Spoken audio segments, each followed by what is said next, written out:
Assalamualaikum warahmatullahi wabarakatuh. Good morning, Excellencies, distinguished guests, ladies and gentlemen. Welcome to the International Coffee Talk towards resilient coffee farming in Indonesia and facing climate change.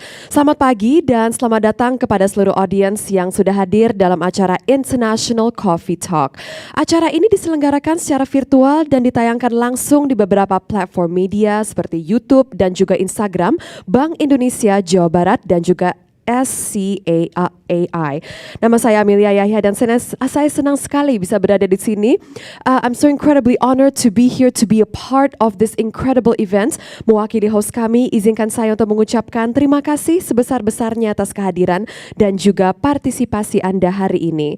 Bapak Ibu sekalian, sebelum acara dimulai, saya ingin menyapa para tamu VIP dan juga pembicara dalam acara ini. Please allow me to extend our warmest welcome to Bapak Heri Gunawan SE, anggota Komisi 11 DPR RI. Ibu Haja Vera Febianti MSI, anggota Komisi 11 DPR RI. Bapak Haji Eki Awal Muharam, anggota Komisi 11 DPR RI. Bapak Ahmad Najib Kodratullah SE, anggota Komisi 11 DPR RI. Ibu Siti Mufatahah PSI MBA, anggota Komisi 11 DPR RI. Ibu Putri Aneta Komarudin, Bachelor of Commerce, anggota Komisi 11 DPR RI. Bapak Primus Justisio SEMAP, anggota Komisi 11 DPR RI. Bapak Satori SPDI MM, anggota Komisi 11 DPR RI. Bapak Didi Irawadi Samsudin SHLLM, anggota Komisi 11 DPR RI. Bapak Dr. Andes Agun Gunanjar Sudarsa MSI, anggota Komisi 11 DPR RI. Ibu Ardia Pratiwi SSE MSC, anggota Komisi 11 DPR RI. And the Regional Assistant Administration of West Java Province, His Excellency Mr. Ferry Sofyan Arif MSE. And the Head of West Java Province of Bank Indonesia, His Excellency Mr. Herawanto. Mr. Intan Taufik from SITH ITB, or the Technology Institute of Bandung. Mr. Mario Fernandez, the Chief Technical Director of Specialty Coffee Association. Mr. Darren Daniel, the Executive Director for Alliance of Coffee Excellence, and to everyone attending offline and virtually. Without your support, this event would not be possible. Bapak Ibu sekalian, acara ini terselenggara atas kolaborasi lintas sektoral Bank Indonesia, Pemprov Jabar, dalam hal ini Dinas Perindustrian dan Perdagangan, Otoritas Jasa Keuangan, perbankan, asosiasi-asosiasi, dan juga pelaku usaha di Jawa Barat. The International Coffee Talk mengangkat tema Coffee Beans Quality and Climate Changes.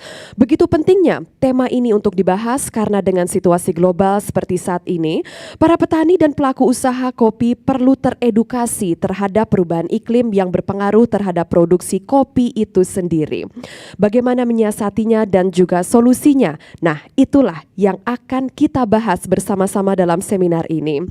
Distinguished guests, ladies and gentlemen, coffee is indeed one of Indonesia's mainstay commodities with a production of around 700,000 tons annually. And domestic consumption has reached over 50% of the total production. And despite the high demands, coffee farmers in Indonesia still face an array of challenges producing good quality coffee, as well as to keep up with the quantity demanded, as obstacles also surround farm management, availability and access to capital and market. Good agricultural practices, new farming and processing approaches could undoubtedly further increase its production to meet both domestic markets and even exports internationally. Ladies and gentlemen, today we're presenting to you the great thoughts and views of those very knowledgeable regarding these subjects. And together, we're going to pick their brain. Selain itu ada pula Coffee Talk atau talk show yang mengupas detail tentang kopi. Talk show ini menghadirkan narasumber-narasumber yang luar biasa sekali. Nah, Bapak Ibu sekalian, distinguished guests, ladies and gentlemen, setelah itu kita akan ada sesi tanya jawab atau Q&A session. Kami persilakan Bapak Ibu sekalian untuk bertanya kepada narasumber di kolom Q&A di chat. Nah, nanti akan saya bantu bacakan untuk Anda. Setelah itu kita juga akan memilih 5 5 penanya terbaik yang akan mendapat hadiah. Kami harap Anda tetap bersama kami hingga akhir acara, karena di akhir acara nanti kita juga akan ada sesi door prize untuk 10 pemenang yang terpilih secara acak. Dan Bapak Ibu sekalian, kami juga ingin informasikan bahwa hari ini semua yang hadir di venue juga telah mengikuti protokol kesehatan, karena semuanya yang hadir juga sudah melakukan tes antigen dan semuanya juga terkonfirmasi negatif. So ladies and gentlemen, to start our beautiful day, please allow me to welcome an incredible figure, His Excellency Mr. Herawanto, the head of West Java Provinces of Bank Indonesia's representative office, to deliver his opening remarks.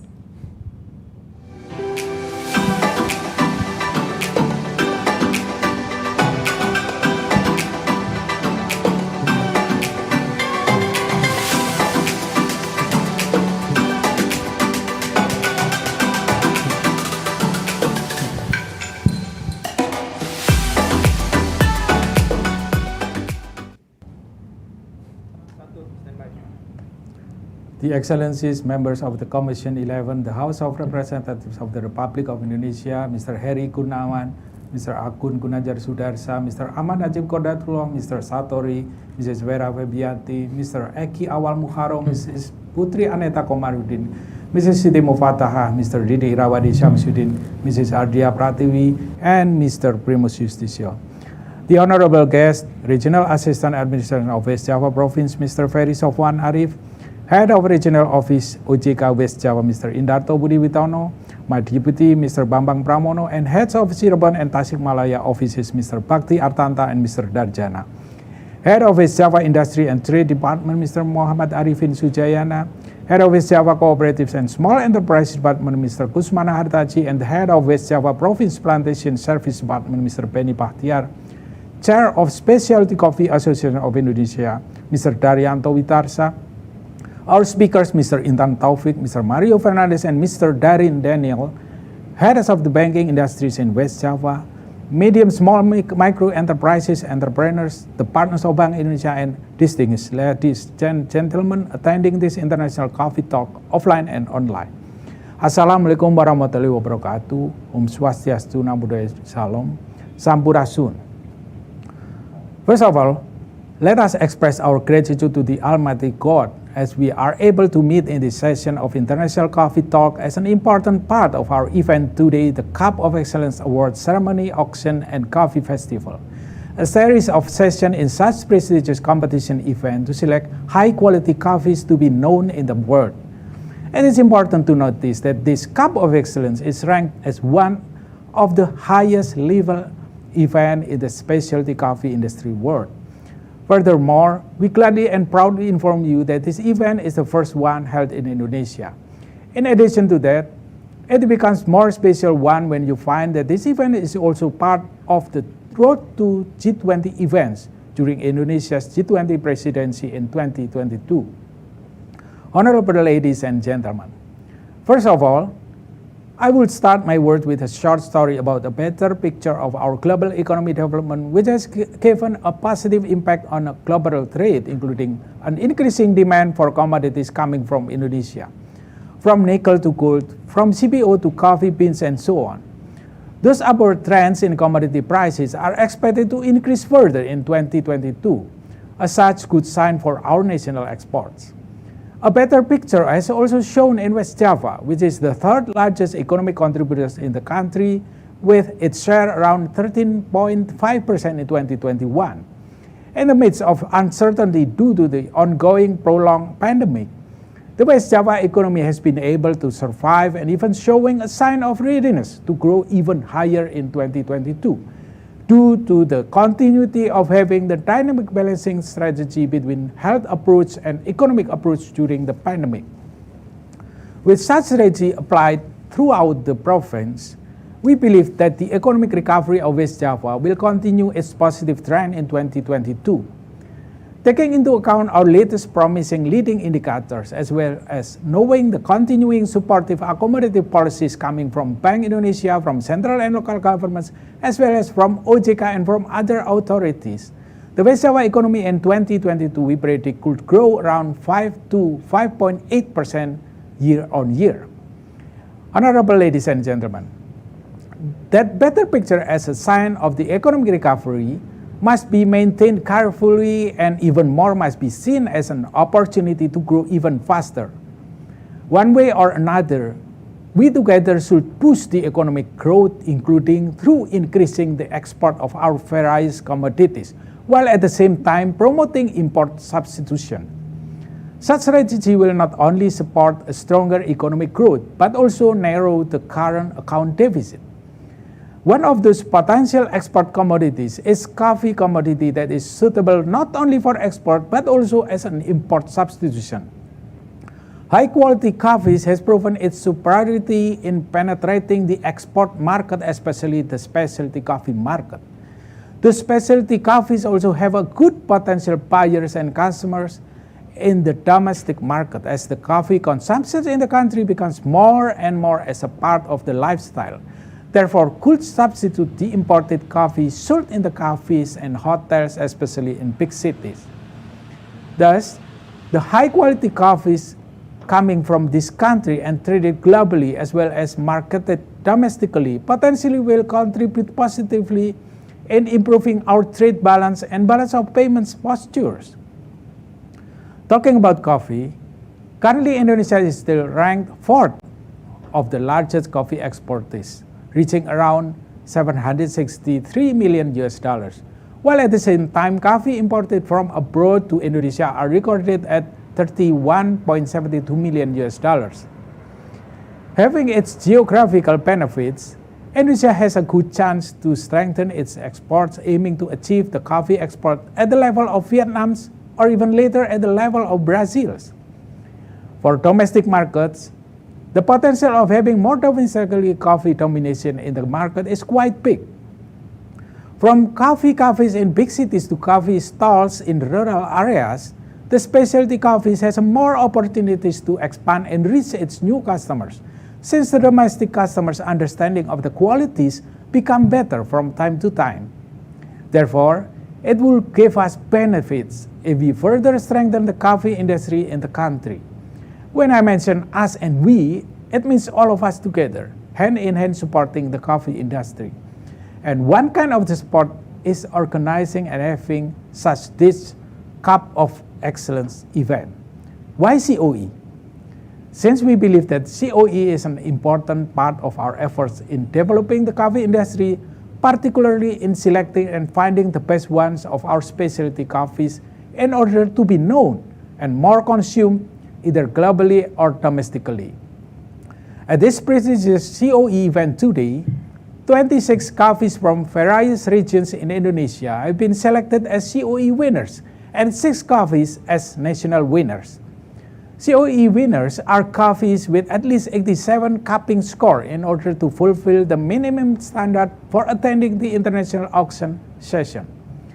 Having such a high standard for the auction session, it is a good news for us in the West Java that among 26 COE winners that will go to the virtual auction session tonight at our local time, there are 10 coffees coming from West Java. The auction that will be held later tonight currently has 120 potential buyers from 27 countries that already registered to participate in the auction process. Honorable ladies and gentlemen, as you might know, the high cupping score achieved in the COE is a result of a combination of many quality achievements in the production process as well as post-harvest processing of a coffee. Therefore, it becomes more and more important for the farmers to have a good, a better, even the best techniques, especially through the proper technologies, including the digitalization in producing a high-quality coffee with consistent characteristics in terms of its taste, its aroma, and its shape. Through the proper technology, the coffee production and processing process will certainly support the sustainability of the industry. Sustainable agriculture or permaculture supposedly is not a difficult thing to do in coffee industry with the help of proper technologies. With efficiency in water use, the migration to the organic fertilizer, economic empowerment for the local people, And also coffee farming, especially in the steep slope of mountain area, as environmental conservation yet empowering local citizen productivity, are some examples of how the coffee industry using proper technology will act as a good part of our green economy strategy.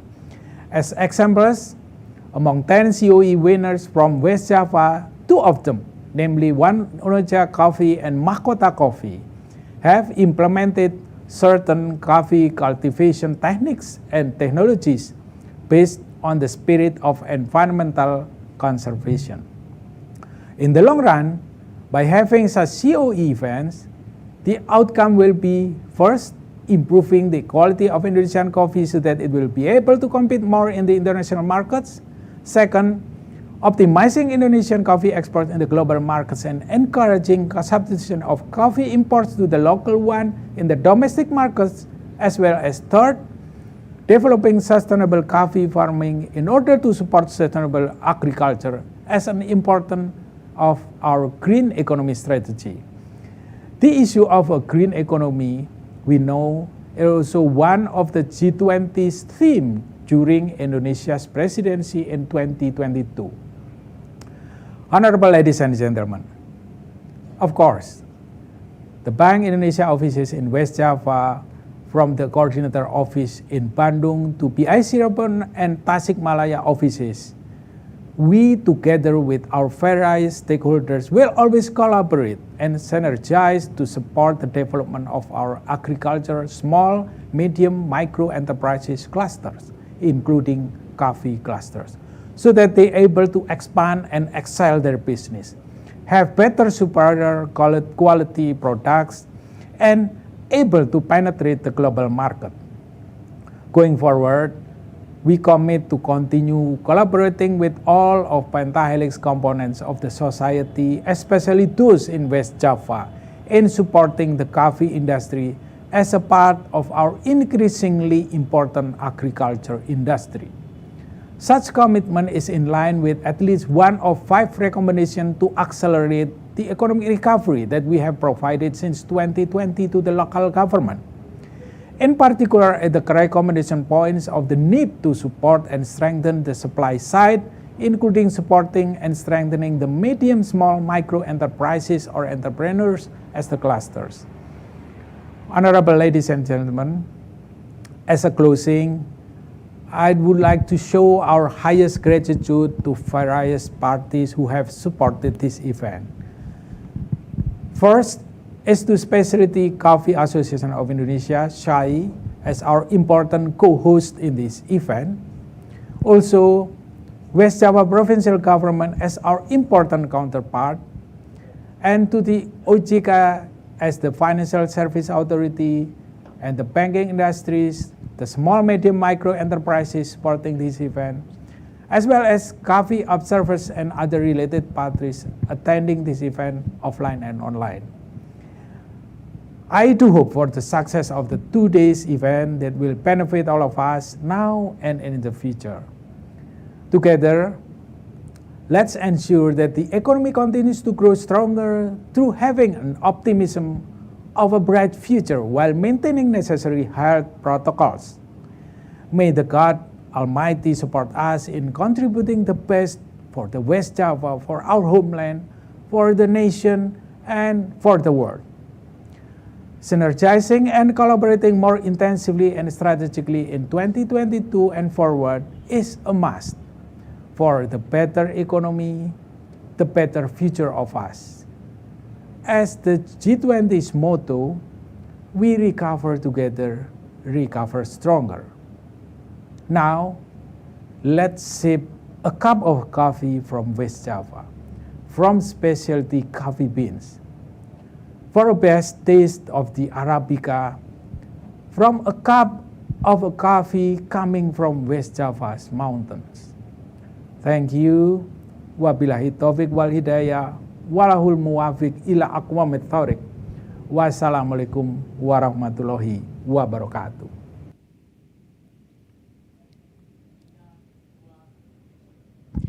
Terima kasih banyak atas kata sambutannya. Mr. Herawanto has always worked tirelessly in making sure that our events missions go as smoothly as possible and to always accelerate improvements in progress. Thank you very much, Bapak, for your continuous support and your leadership. Ladies and gentlemen, next, it is with the greatest pleasure that I shall welcome the General Administrative Assistant and Regional Secretariat of West Java Province, His Excellency Dr. Ferry Sofian Arif, Master of Science. Bapak Ferry will be delivering his speech representing the government of West Java.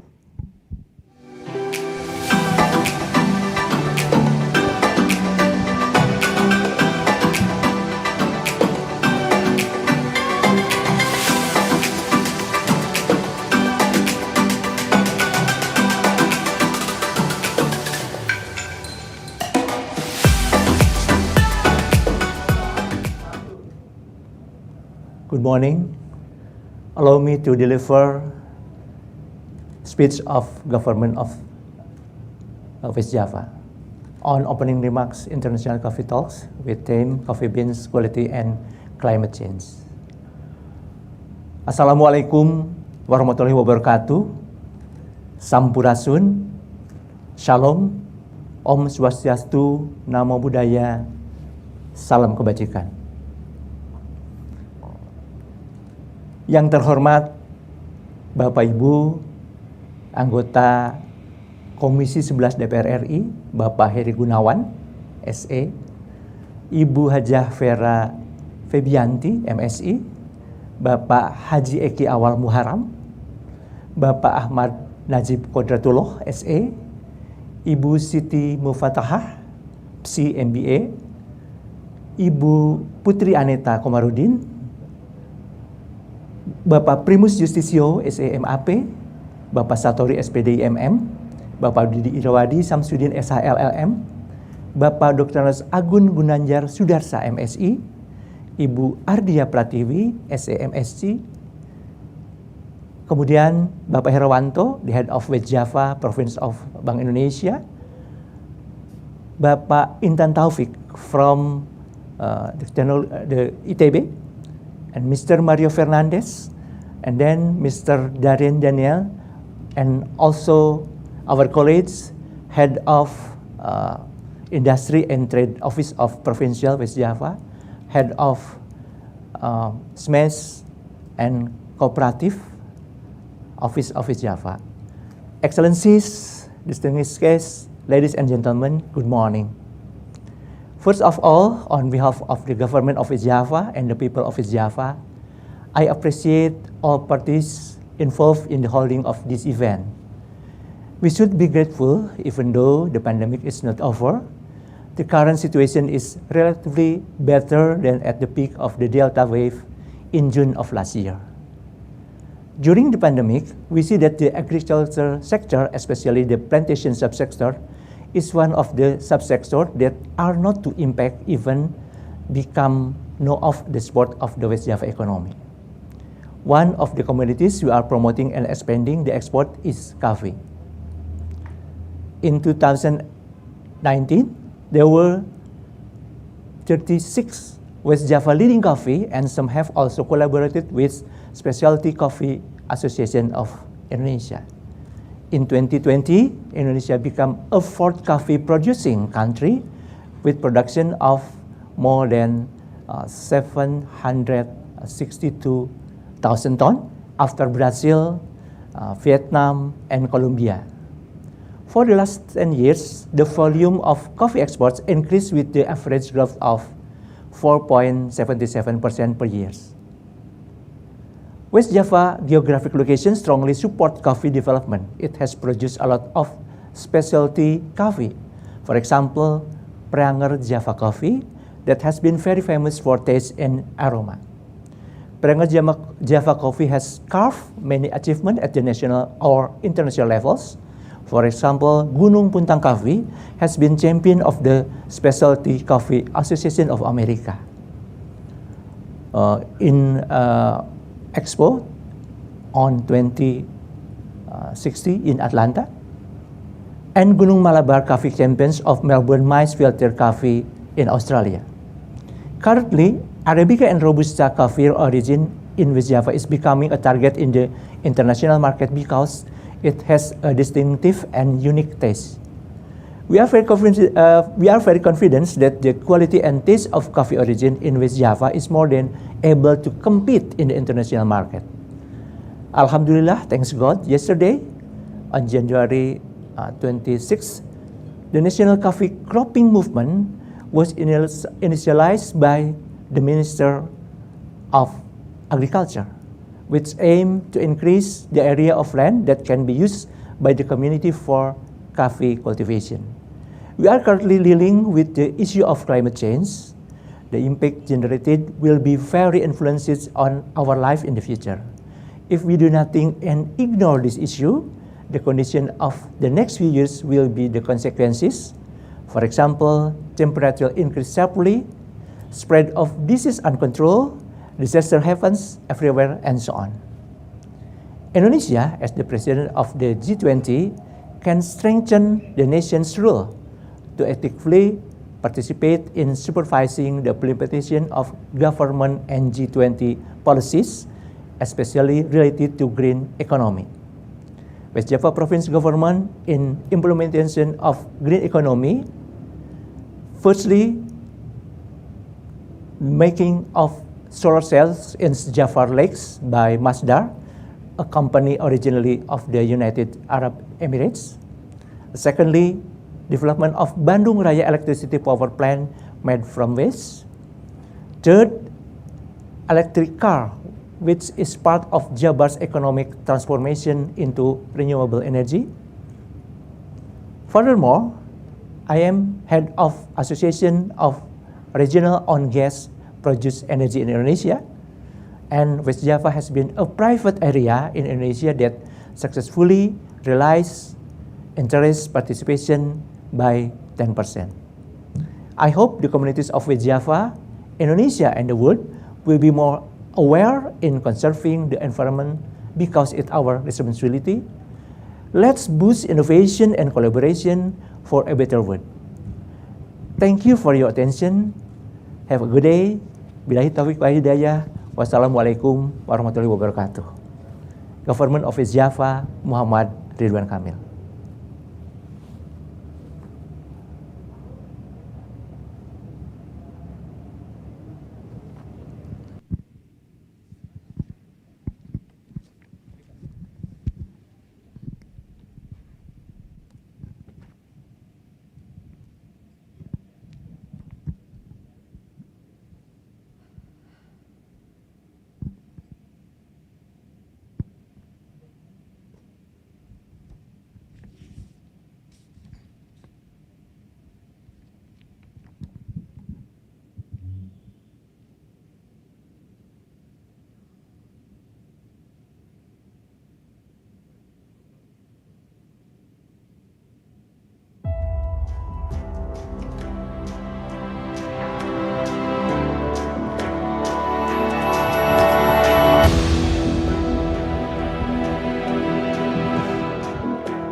Terima kasih banyak Bapak Ferry atas special remarks-nya representing the governments of West Java.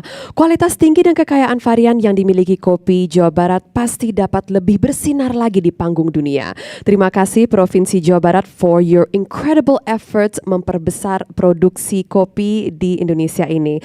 So, Bapak Ibu sekalian, ladies and gentlemen, to start the International Coffee Talk Show, let us talk about the dire subject that's affecting the coffee industry. That is climate change. change. Masa depan budidaya kopi di Indonesia diyakini terdampak akibat perubahan iklim dikarenakan kopi merupakan tanaman yang sangat bergantung pada suhu dan juga pola curah hujan. Bapak Ibu sekalian, tentu dari sini kita bisa lihat ya, ladies and gentlemen, moreover, continued growth in the human ecological footprint could greatly impact the sustainability of coffee production. With the adoption of the 2030 Agenda of Sustainable Development, United Nations member states have together pledged to ensure no one will be left behind and to endeavor to reach the furthest behind first. Thus, new strategies are needed to address the issues. So without further ado, mari kita undang narasumber-narasumber kami yang luar biasa hari ini untuk berdiskusi bersama. Saya akan memberikan sedikit introduction terlebih dahulu mengenai speaker kami ini. Speaker pertama kami telah menyelesaikan studi S3 dengan mempelajari transport partikel protein pada bakteri dengan mengkaji mekanisme dan interaksi serta pemodelan pada tingkat molekuler. Bapak Ibu sekalian, studi S2 dan juga S1 beliau melakukan kajian diversitas genetika. Beliau juga memiliki minat khusus di pengembangan kopi dari hulu hingga proses pasca panen. Bersama tim peneliti sedang proses pemeriksaan paten untuk proses fermentasi pada kopi. Selain itu, sekarang dipercaya untuk membantu beberapa pertumbuhan dan juga penumbuhan dan penguatan problem solving innovation di pemerintahan Provinsi Jawa Barat. Let's all welcome Mr. Intan Taufik from SITH ITB, Bandung's Institute of Technology. Pak Intan Taufik will be delivering a presentation on the challenges of coffee farming in Indonesia. Bapak, kami persilahkan.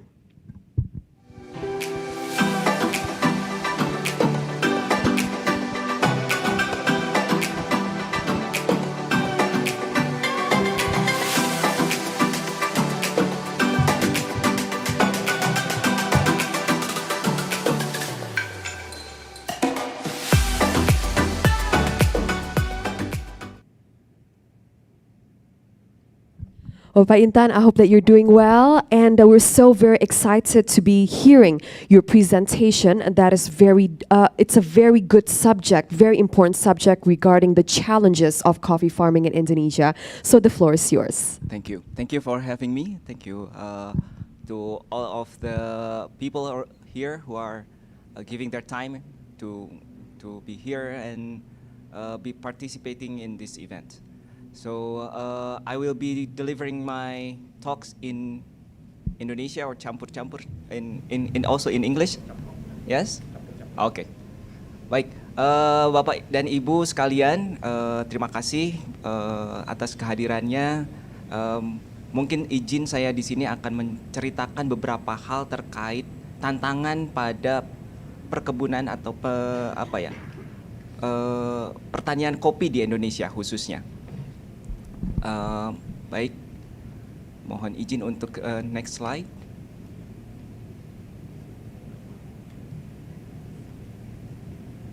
Bapak dan Ibu, ladies and gentlemen, so this is actually the coffee producing in Indonesia. Indonesia is the fourth largest coffee producing countries in the world, and what we are seeing here on the left, di sebelah kiri itu adalah daerah-daerah yang memang menghasilkan kopi dalam jumlah yang besar.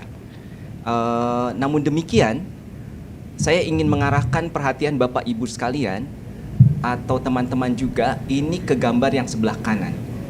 Jadi kalau kita lihat pie chart yang di sebelah kanan ini, kita bisa lihat bahwa sesungguhnya yang menghasilkan kopi di Indonesia itu lebih banyak adalah para petani kecil.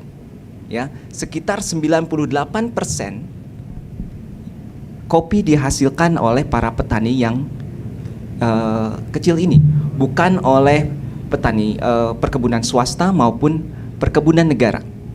Sehingga bisa dipastikan produksi kopi di Indonesia sangat bergantung kepada para petani tersebut. Nah, di slide berikutnya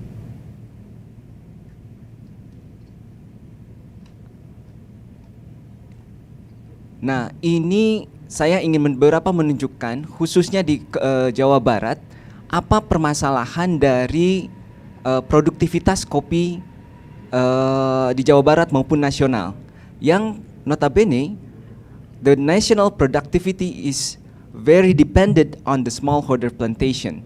There are actually some main problems, ya. Kenapa ini terjadi low productivity? Pertama adalah karena memang para petani ini hanya mengolah lahan yang kecil, ya. Jadi narrow land tenure. Kemudian yang kedua, dengan kondisi yang ada ini terjadi banyak sekali permasalahan sehingga atau juga disebabkan oleh infrastruktur pertanian yang tidak optimal. Yang kemudian ini akan berdampak pula terhadap institusi pertanian yang juga tidak optimal. Nah, ini apa ya, permasalahan ini itu kemudian seperti ayam dan telur gitu ya, mana yang duluan gitu ya. Tapi at the end of the day, ini mengakibatkan kemampuan petani kita yang rendah untuk mengakses berbagai hal, termasuk teknologi informasi, rendahnya kemampuan masyarakat atau petani kopi untuk mengakses market dan juga kapital, ya, yang juga untuk untuk melindungi pertanian tersebut. Dan ini juga sebenarnya termasuk akses mereka terhadap teknologi pertanian, ya, teknologi pertanian terkini, kebaruan dan teknologi-teknologi yang tersedia sebenarnya yang bisa meningkatkan produktivitas dan kualitas produksi kopi yang dihasilkan. Nah, oleh karena itu memang all of these issues kemudian bisa mengakibatkan level of the production and the productivities of people's coffee plants is not yet optimal. Next, please. Okay, there's also kenapa saya ingin menceritakan ini karena actually this is a study from one of my colleagues, Mr. Angga Dwi Artama, also from ITB. There are 9 myths of Indonesian specialty coffee farmers and development, but I only want to point out 2 key issues, myths that are lingering around us. One is that increasing coffee income actually will not always improve the standard of living. Ya, jadi belum tentu ketika petani itu kemudian income-nya meningkat, itu belum tentu kemudian standar kehidupan dari petani tersebut juga otomatis meningkat. Mengapa? In general, ini karena memang petani itu istilahnya kalau di kita itu polyvalent. Coffee is not always the main source of their income. There are more than 2 million farmers in Indonesia who grow coffee as part of their livelihood, but very few farmers specialize in coffee cultivations. So, jadi kita tidak akan jangan kaget kalau misalnya kita datang ke daerah itu, petani kopi itu tidak hanya bercocok tanam dengan kopi saja, tapi juga komoditas yang lain. Sehingga mereka itu tidak terlalu terspesialisasi untuk menumbuhkan kopi, ya. Itu satu. Yang kedua yang ingin saya point out adalah producing good quality coffee doesn't always lead to higher income. Ya, tentunya salah satu penelitian saya sebenarnya adalah untuk meningkatkan kualitas kopi, tapi producing good quality coffee in the farmers doesn't always lead to higher income. Karena apa? Karena upaya-upaya peningkatan ini atau teknologi yang ditawarkan itu seringkali juga menambah cost, ya. Quality improvement can also increase cost and risk. And these costs include additional labor costs, and these additional costs are often not commensurate with the selling price of the coffee. Next, please. And this is from one of our studies. I just want to point out that what is happening in the farmers level. So this is in one of our reports di salah satu buku kami, Inisiasi Wilayah Indikasi Geografis untuk Jawa Barat. So we are taking samples from the field, and on the example 1 on the left, yang satu itu kalau kita memetik ceri yang merah saja, sedangkan yang sebelahnya itu kalau misalnya petiknya parol, ya, jadi petiknya itu ditarik saja sehingga akan tercampur antara ceri merah dengan ceri yang belum matang. Kita bisa lihat total skor dari kopi tersebut. Ini dibantu oleh teman-teman dari 5758 Coffee Lab. Jadi kita bisa lihat kalau memang kopi ini dipetik merah, maka kita akan mendapatkan skor 75 misalnya. Tapi ketika petik paro, maka kita mendapatkan skor yang lebih rendah. Karena ini di level petani kadang-kadang mereka tidak memiliki kompetensi maupun kemampuan untuk hanya memetik merah. Kemudian untuk contoh yang sebelah kanan, ini kondisi di masyarakat kita juga, bahwa ketika mereka memasukkan biji kopi yang hijau, ya, antara contoh G224 dengan yang sebelahnya S atau G230, itu kita bisa lihat ketika biji hijau ini kemudian kita exclude, ternyata kualitas kopi in overall itu bisa meningkat. Jadi ini beberapa isu yang juga terjadi di masyarakat kita, bagaimana mereka masih memerlukan informasi good agricultural practices. Berikutnya. Nah, sekarang masuk ke isu climate change. Nah, climate change is projected to cause significant impacts on coffee. How? Ya, mungkin Bapak Ibu khususnya people in Indonesia have lived in couple of years that the temperature is rising and the rain pattern is not like usual. So changes in rainfall and increase in temperature will affect the phenological development. Jadi bagaimana kopi ini akan tumbuh, kemudian bagaimana it will influence the yield and quality of crop. Ya, jadi berapa banyak kopi yang akan dihasilkan dan bagaimana kualitas kopi yang dihasilkan. Termasuk juga ini tingginya kenaikan suhu ini akan meningkatkan potensi dari hama dan penyakit. Nanti akan saya ceritakan di slide berikutnya. Nah, jadi terkait bagaimana climate change ini akan berpengaruh, mungkin saya akan cerita sedikit terkait bagaimana kopi sebenarnya dihasilkan ya. Jadi sebelumnya, sebelum bunga itu mekar, sebelum blooming season, flowers would remain dormant. Jadi dia itu sebenarnya sudah ada di tanaman selama sekitar 1-4 bulan di dalam kondisi kekurangan air, in water deficit. So it stay that way, ya. Jadi dia akan stay that way. Jadi dia membutuhkan water deficit time. Kemudian after that, the initiation of blooming of coffee flowers occur during the transition period from dry to rainy season. Jadi ketika tadi sudah kering, kemudian dia akan masuk ke musim hujan. Nah, dia akan masuk ke inisiasi mulai dari dia bloomingnya. Nah, ketika dia blooming, maka dia akan memerlukan air yang cukup besar, air yang cukup banyak, sehingga dia bisa masuk ke bertransisi dari level di mana dia dorman, kemudian mengembang, ya. Dan ketika itu menjadi buah, tentunya itu akan membutuhkan energi yang jauh lebih besar, sehingga dibutuhkan hujan, ya, hujan. Jadi rainfall distribution is very crucial because water is required during the growth stages of the coffee plants and the formation of the floral primordium. Next, please. So this is still on the plants, climate variability and coffee productions. I just want to point out the changes of the climate variable to the results. So please focus on the results table. So these changes in climate variability of temperature, prolonged dry seasons, and high intensity of rainfall, it will lead to low productions and also low quality of berries, and this will result to low selling price.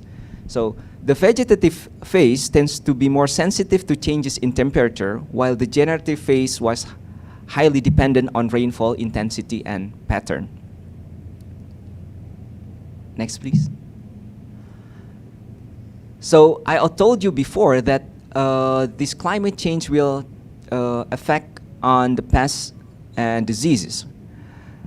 Seperti kita tahu bahwa Arabica biasanya kita tanam di lahan di ketinggian sekitar 1000 meter di atas permukaan laut. Dengan adanya peningkatan suhu, maka sebenarnya kita akan melihat tadinya daerah yang cocok untuk Arabica menjadi kurang cocok karena suhunya meningkat.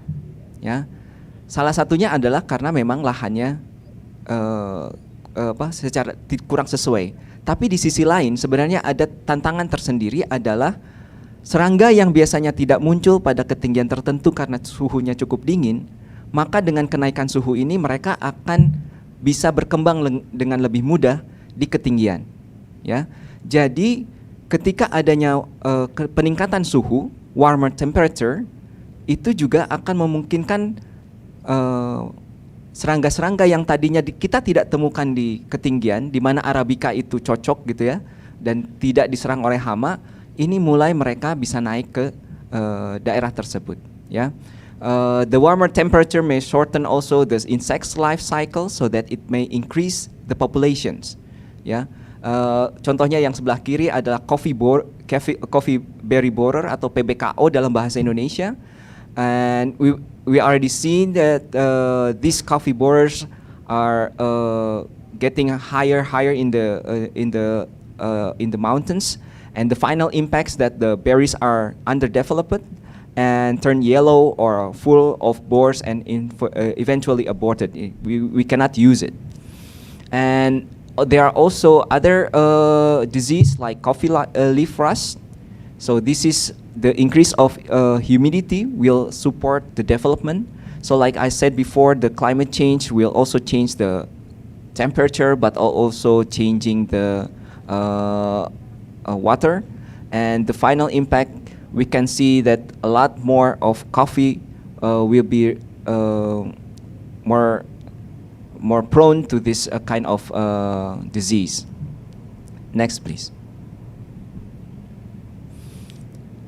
So these another examples. I just want to highlight several of them, and maybe we can just focus on the right to the last one. And this is also I mentioned before regarding the insects. So when the temperature rises, and that the insect will be able to proliferate more, and that we previously didn't find in like di ketinggian 1000 meter di atas permukaan laut, tapi sekarang kita akan bisa menemukan lebih banyak lagi penyakit-penyakit maupun juga serangga-serangga yang merugikan untuk pertanian kopi.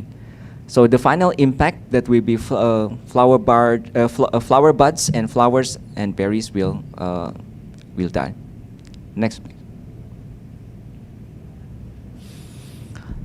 Okay, this is study case in Ethiopia. So we know that Ethiopia is one of our mecca for coffee production, because we believe that coffee originated from Ethiopia. This is a study case. Well, actually, this is a prediction of how coffee will stand a chance to climate change. So I would like for you to focus on the graphic on the left. So we see that there is several bars on the graphics, and it shows that the prediction of coffee suitable farms, suitable land in Ethiopia, if we predict the rise of temperature in Ethiopia. So in short, I just want to say that we will see changes of suitable farms, suitable lands for coffee farming, and this will creep to higher level, to higher altitude, and this will be an issue later on. And I would like to focus to the next slide, where the next slide we focus on the study case for Indonesia. Next slide, please. So this is a study in 2015, yeah, a modeling study of current and future climatic suitability of Arabica coffee in Indonesia. There are some 6 regions: North Sumatra, Aceh, Sulawesi, Flores, Bali, and East Java. So previously, I just want to point out the suitable area in current production zones. Like for North Sumatra, is like 200 210,000 hectares. And we go to the third column, suitable area in current production zones into 2050. So if we predict this climate change in 2050, there will be a lot less land suitable for coffee production. It will only 20,000 hectares. So it is about 90% reductions of land suitable for coffee plantation, especially for Arabica coffee. So this is the predictions, and this is calculating a lot of parameters, and it is also the same for other region in Indonesia, including for West Java. Next, please. I think I would skip this one. Thank you. So this is they showed us the study in East Java. So if you focus on the picture on the left, we see the current coffee plantations, and we see that it's already bordering to the conservation areas, and we see that there's still a lot of suitable land. But the prediction for 2050 that we see already, I hope you all can see that in the colors, there are smaller areas that is suitable for coffee plantation in 2050. Next, please. And this is the prediction for North Sumatra. So if you are interested in this issue, maybe you can also read the papers because they discuss it more in more details. Next, please. Okay. I think this is my last slide, and I just want to point out that if we have variability in rainy season, so on the upper left we have a season, timeline 1, 2, 3, 4, and 5. There are flower initiation, flowering, and then fruit seeding, and then fruit filling, and then harvesting.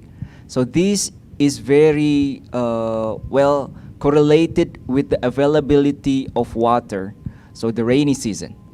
So if we see changes in rainy season, like what we see now with, I think in Brazil, in some part of India, they have failed their harvesting because due to the change of the climate.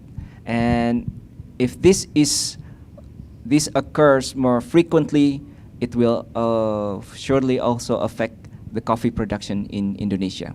So I think what my message is that I would like to say that coffee farmers have to be more resilient by acknowledging the climate change is very real, and we have to look for more sustainable ways to conserve our land and sustainable ways of farming, and also to collaborate between farmers, academics, and business, because we have to find new approaches to produce our coffee in sustainable way. Thank you. Terima kasih banyak Kang Intan untuk presentasinya, luar biasa sekali, menarik, and we've all learned so much from you.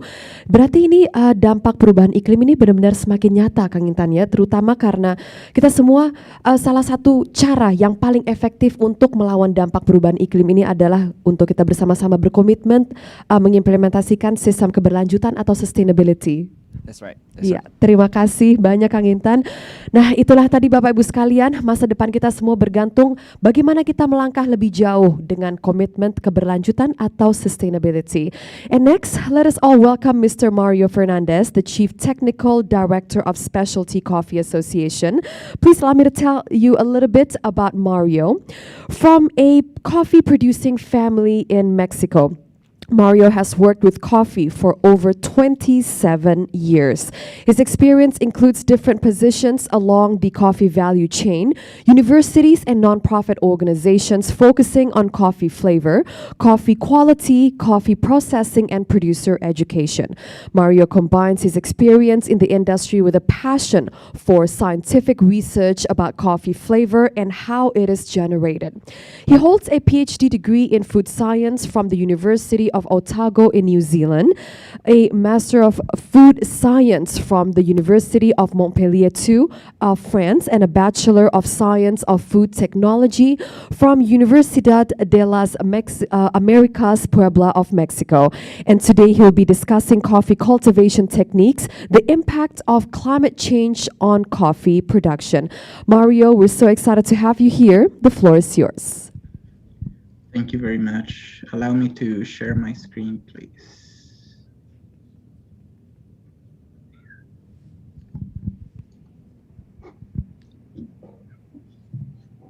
All right, well, I am very honored to be here with you today.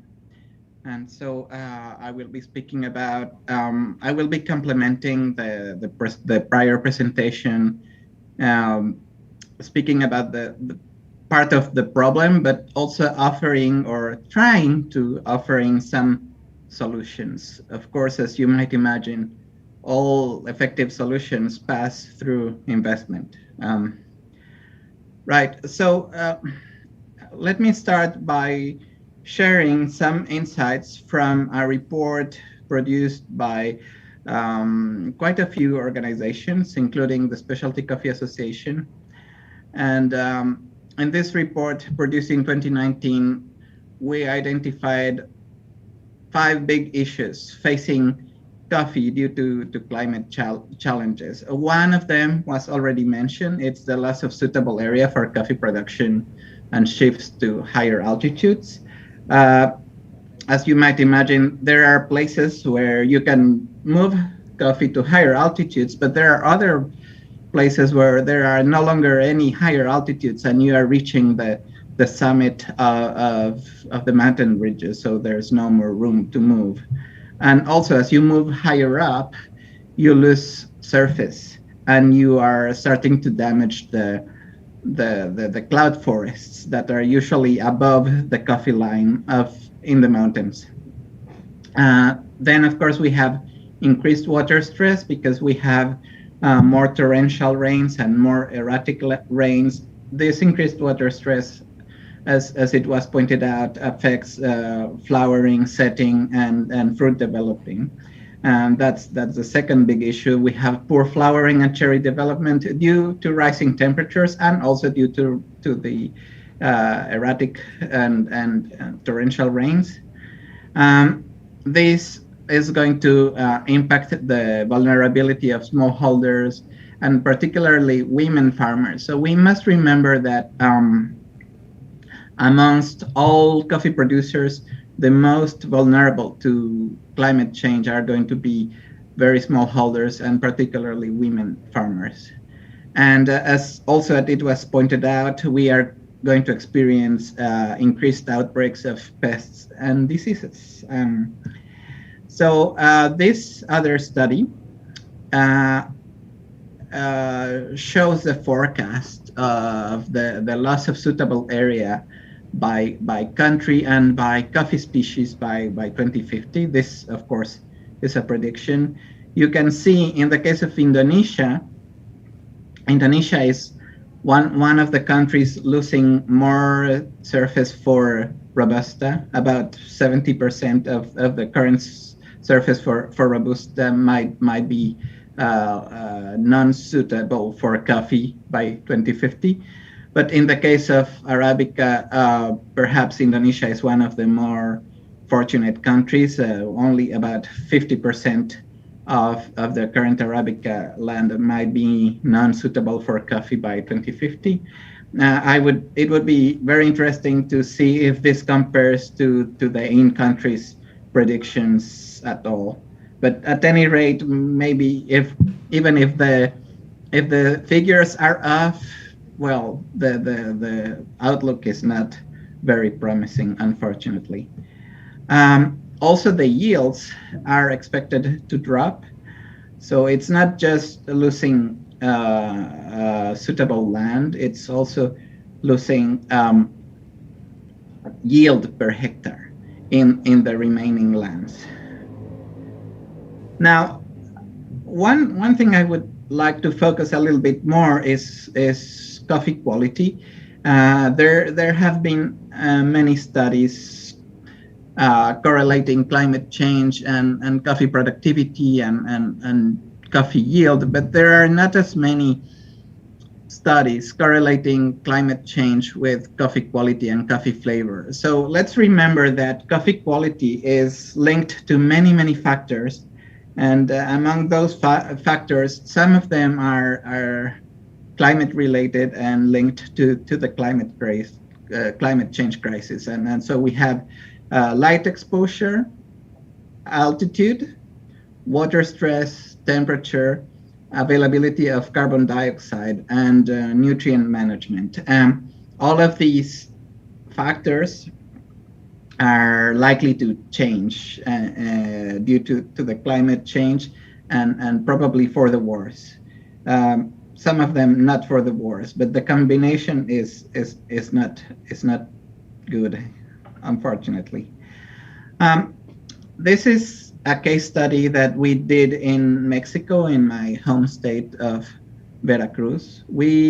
What we did is to correlate coffee quality in terms of SCA cupping score, but also the flavor profile, the main flavor profile of coffee, such as floral, spicy, fruity, nutty, caramelly, chocolatey. We correlated the flavor profile to a number of climate variables, and we were able to correlate each type of flavor to a different combination of climate variables, namely annual rainfall and annual temperature, for example. So you can see here that the floral coffee, the floral flavor is linked to a lower temperature, and however it's linked to a lower rainfall as well. So depending on how you vary the combination of rainfall and temperature, your flavor shifts from floral to spicy or fruity, then to nutty, caramelly, and chocolatey. This is in fact one of the reasons where there are so many chocolatey coffees compared to floral coffees, for example, because the combinations are more likely for us to have chocolatey coffees. And so what would happen in my home state of Veracruz, if we do two different projections for climate change? So we did two different climate change projections. One is a milder climate change on the left, and one is a more severe rate of climate change on the right. And in both cases, the outlook is not good for coffee flavor and coffee quality. So this is just the coffee flavor. We would be losing almost all of the floral coffee flavor in my home state, and of course we are losing suitable surface, but we are also losing the interesting high quality flavor profiles such as floral, and only the most uninteresting profile such as chocolatey would remain in my home state. So I think it would be interesting to start doing this kind of linkages between coffee flavor and climate variables in other countries, including Indonesia. And now so that was a little general view of the problem to complement what was presented in the prior presentation. And now let's start thinking about potential solutions. Of course, as you know, there are two different categories of solutions for climate change. One is mitigation and the other one is adaptation. When we are talking about mitigation, we are talking about solutions that can help diminish the intensity or rate of climate change.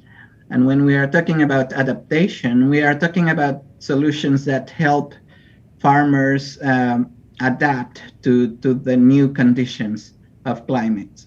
So on the mitigation side, what can the coffee industry do to help mitigate and reduce the climate change footprint of our industry? First of all, reducing fertilizer overuse to prevent greenhouse gas emission, soil acidification, and frequent topsoil changes.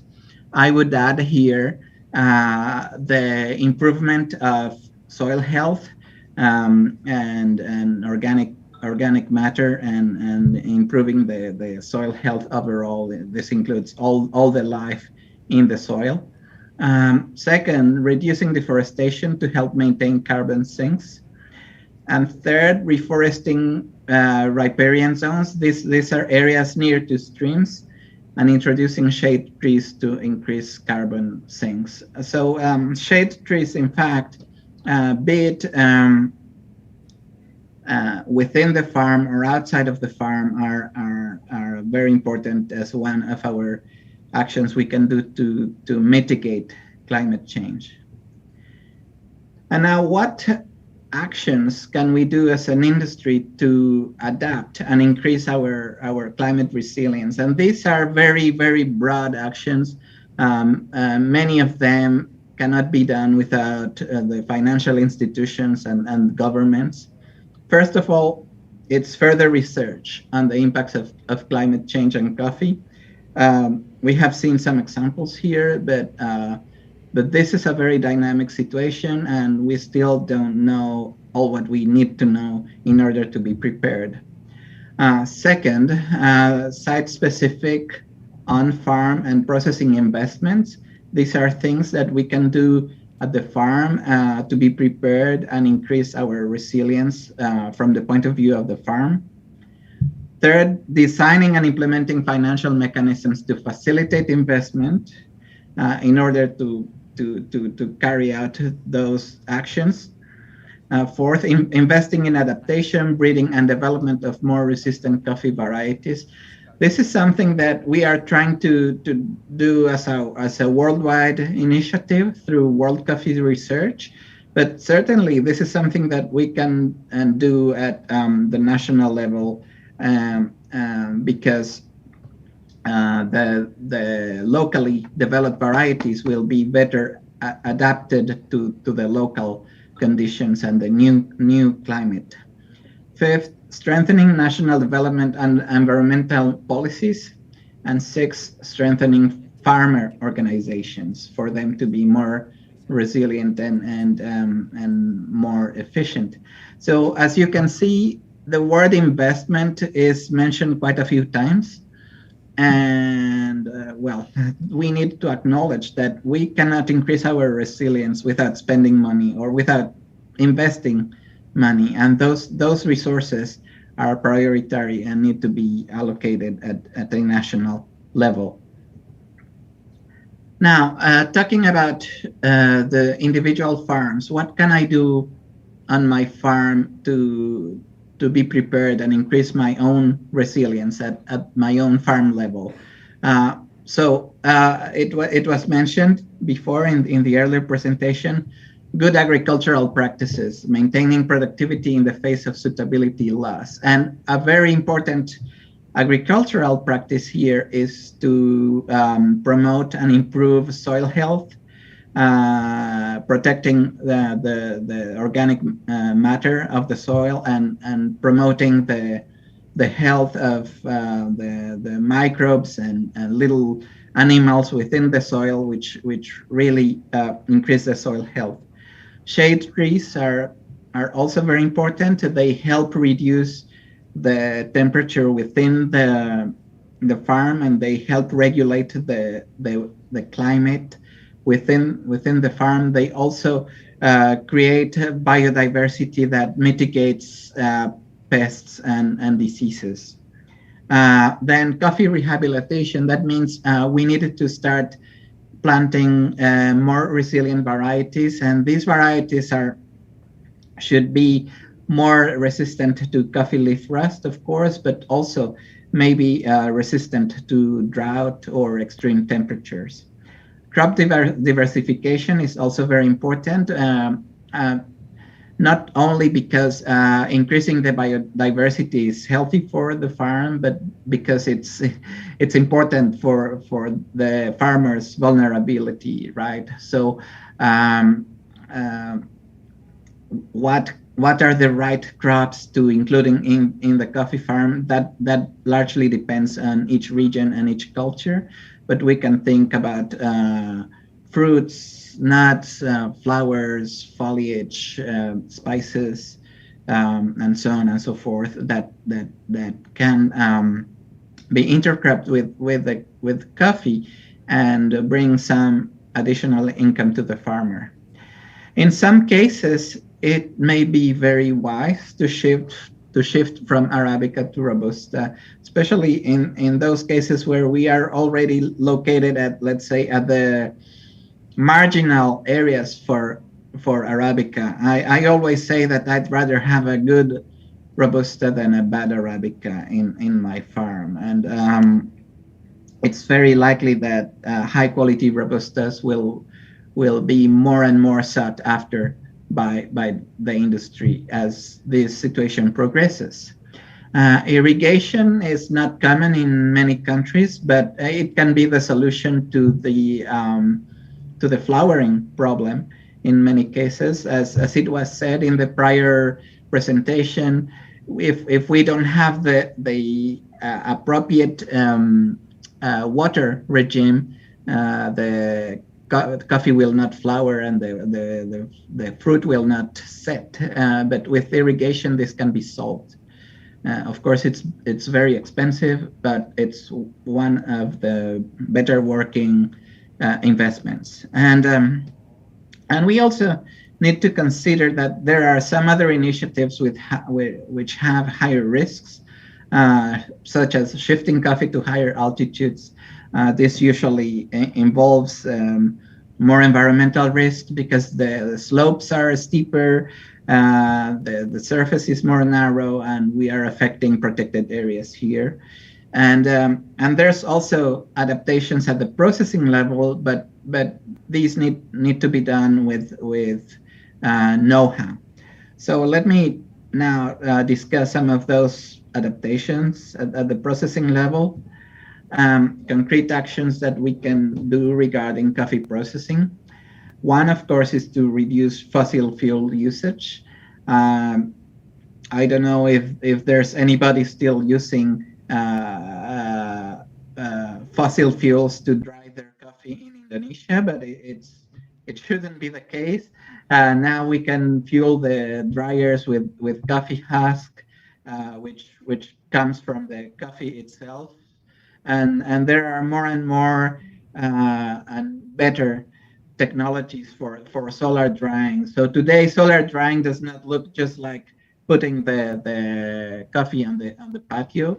Now you can have a really high-tech solar dryer, which with a fan that dries the coffee and controls temperature, everything powered with solar energy, and they are also low cost. So we could even have smart solar dryers available for small holders in the near future. And the second main approach is to reduce water usage, of course. This involves increasing the use of the natural process or the dry method. This could easily be done in Indonesia if we had the means to dry the natural coffee, of course. We could also adopt the use of low water use demucylators instead of fermentation and washing of coffee. This is a very short summary of the problem and some solutions. Of course, I'm not solving anything with this talk, but I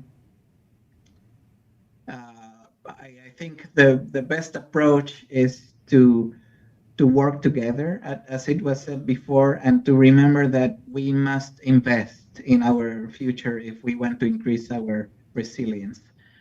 Thank you very much for your attention, and I am at your disposal at the Specialty Coffee Association. Thank you very much, Mario, for the excellent presentation and insights. And thank you so much for pointing to us not just climate change's impact on coffee production, but also coffee production's impact on climate change. And please don't go anywhere, because soon we're going to have a Q&A session, and then we're going to discuss your topic further. Thank you very much. And thank you also for discussing with us the cultivation techniques and the impact of climate change on coffee production. Bapak Ibu sekalian, dampak perubahan iklim terhadap sektor kopi mulai kelihatan tanda-tandanya, terutama di 15 negara yang mewakili 90% produksi kopi global di Amerika, di Afrika, dan juga di Asia, termasuk di sini, di Indonesia.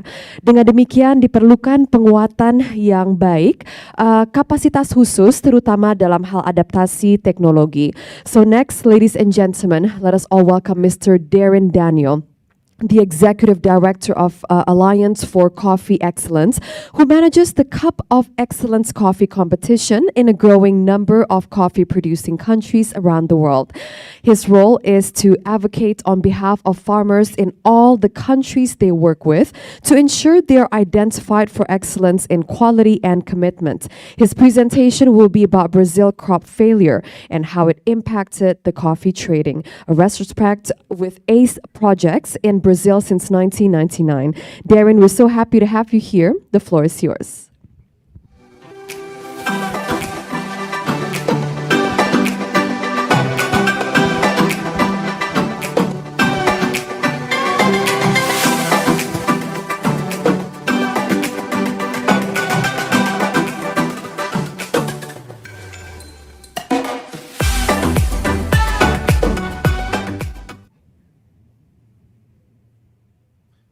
Hello, good evening, good morning, terima kasih. I'm Darren Daniel, the Executive Director for the Alliance for Coffee Excellence and also the Director for the Cup of Excellence. The Alliance for Coffee Excellence is basically owned by Cup of Excellence, and we began in 1999 working in Brazil. And today we're going to talk a little bit about some of the situations that happened in Brazil in 2021 with frost and overall export production levels. But also I wanted to, on this inaugural evening, before we launched the Cup of Excellence, the first ever Cup of Excellence in Indonesia, to kind of just mark the fact that this is such a historic moment within the specialty coffee industry for ACE, for COE, obviously for Indonesia and all of the markets in the world that really support and love Indonesian coffee and the diversity of Indonesian coffee, for those buyers around the world who really recognize the complexity and the interest that is generated by coffees from Indonesia. I'd like to, in the beginning, thank all of the esteemed guests who have presented, both as sponsors, both at the government level, all of the staff from SCAI, all of the speakers, all of you who are here today to learn and understand more about the coffee industry. I just want to thank you all very much. Very, very grateful to be invited here for this moment. And what I'd like to do here real quickly is just share my screen for my presentation. And there we go. And I'm just going to go to the beginning here. There we go. Again, some of the conversation today will be about the impact of Cup of Excellence within the countries where we work.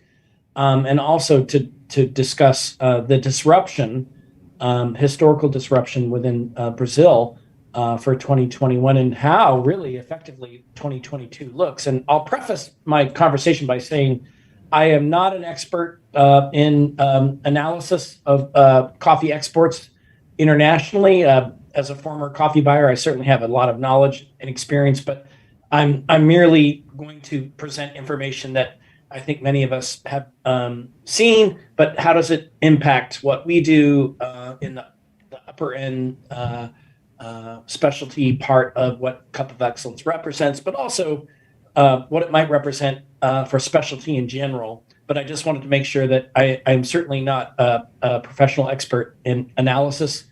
And we never know where the market's going to go, but obviously it's been very interesting to see where things have been going over the last several months. So with that, I'm going to move on to my next slide. So Cup of Excellence began in 1999. The focus and the mission began in Brazil, has been now in over 12 countries around the world.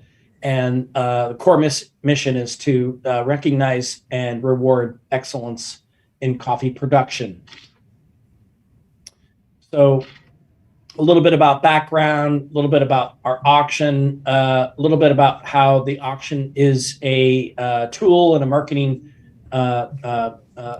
proposition for those who are trying to have more exposure into international markets. So a little history about where we began. Again, as I said, Brazil was the beginning in 1999 with the ICO, the International Coffee Organization, and many other organizations, including the Brazilian Specialty Coffee Association, helped to found the Best of Brazil competition in 1999, which then led to COE. And then, of course, we had many other countries and continue to have many other countries over the last few years, from Peru in 2017, and then Ethiopia in 2020, and then, of course, Ecuador, and then finally Indonesia in 2021, and now the auction here in 2022. So, pardon the noise in the background there. I'm going to play a short video here for just a moment. So I hope the sound works. The Alliance for Coffee Excellence is a nonprofit membership organization that brings together the global marketplace in order to create a more transparent and sustainable economic future for high-quality farmers. We auction unique coffees while recognizing and rewarding the farmers. Since 2002, we've been creating and setting worldwide quality selection standards and building bridges between roasters and the farmers, thanks to our global family of coffee lovers. I can't think of a single more impactful organization than ACE in terms of facilitating the meeting of like-minded people in specialty coffee. I am so proud of that. I am an ACE member. It's great to be an ACE member.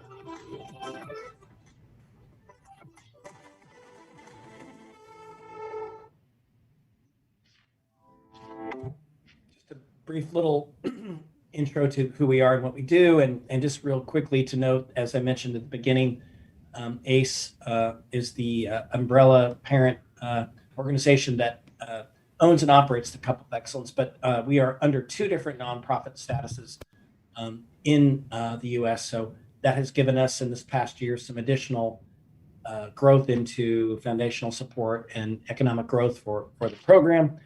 Just wanted to share that slide real quickly. As we talk about impact and price, back in 1999, when ACE started and COE began its program, we had the innovation of the BlackBerry. We also had a coffee market in 1999 that was well close to the dollar or just slightly above the dollar range. And this graph just quickly indicates and shows the growth of COE throughout the last 22, 21 years, and showing the average weighted coffee price for, obviously a smaller competition. It's not the entire industry matched up in terms of volume of exports, but it does show you a consistent low in the commodity market, which has been brushed upon earlier tonight, and also because of climate and other issues about coffee, that we see a staggeringly low market, with the exception of the last couple of months, 2-3 months. But this is kind of segues into the Brazil conversation. But this just shows you where the C market and COE have kind of hovered over the last 21 years. Now here we are in 2020. Well, it's obviously 2022, but 2020 being innovation has gone from the BlackBerry to phones that move and flex, and just indicative of the fact that things have changed quite a bit in terms of other parts of the industry or industries related to technology and innovation. And yet the coffee market, as I showed in the earlier graph, has tended to show a very low level and a stagnant level without much innovation to buttress higher prices, right? So this just shows you some of the pricing that we've seen in 2020 against some of the other markets that are out there, other types of higher quality coffees, whether it's the Kenyan auction market or Yemen specialty coffees or other auction coffees that might be out there. But just kind of give you some comparative analysis based on other coffee prices and against the commodified price too as well.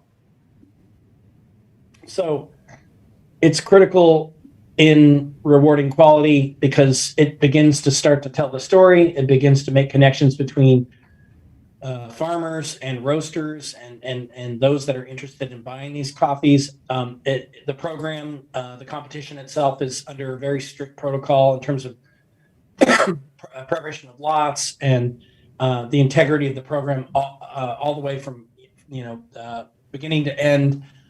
So that buyers of these coffees can really trust the program. Inclusivity of the program for all producers in any country where we work to enter a free lot of coffee without having to pay a price. That's a very important part of the program, is to create this large national exposure. And then transparency all the way through from farmer to buyer, from anyone that would go on the website and see who made the purchase, who was the farmer, where's the coffee going, quite a bit of transparency from the very beginning of the program through to the cup, to the consumer. So the impact we have is also with the national juries who we train and educate in the process. That national sensory team selects all of the coffees from all the countries where we work, from the pre-selection to the national jury phase, and then even through the national into the international phase. The teams that help set up the roasting and the production of the coffees for either an in-person jury or during COVID juries that had to be remote, or what we call GCC, Global Coffee Centers. We've had to really rely on the national groups to continue the success that we've had over the years, and certainly since 2020, the dramatic impacts we've had to face to continue the program and to be successful, and to also see some of the highest auction prices we've had since 2019, or since the beginning, really, honestly. Just real quick, this is just to show those that are interested, as we get closer to the auction tomorrow for Indonesia, what it looked like when we were looking at in Ethiopia for 2021, and the countries that are interested, which is pretty similar to what we're experiencing with the almost 100 bidders that have applied for Indonesia for tomorrow's auction. We see a lot of interest in Korea, a significant amount of interest from Japan, the Middle East, Saudi Arabia, China, the US as well. So in some instances, Indonesia is seeing more interest from a wider swath of countries. And that's exciting for us, that we really hope that will signal even more excitement for the auction tomorrow.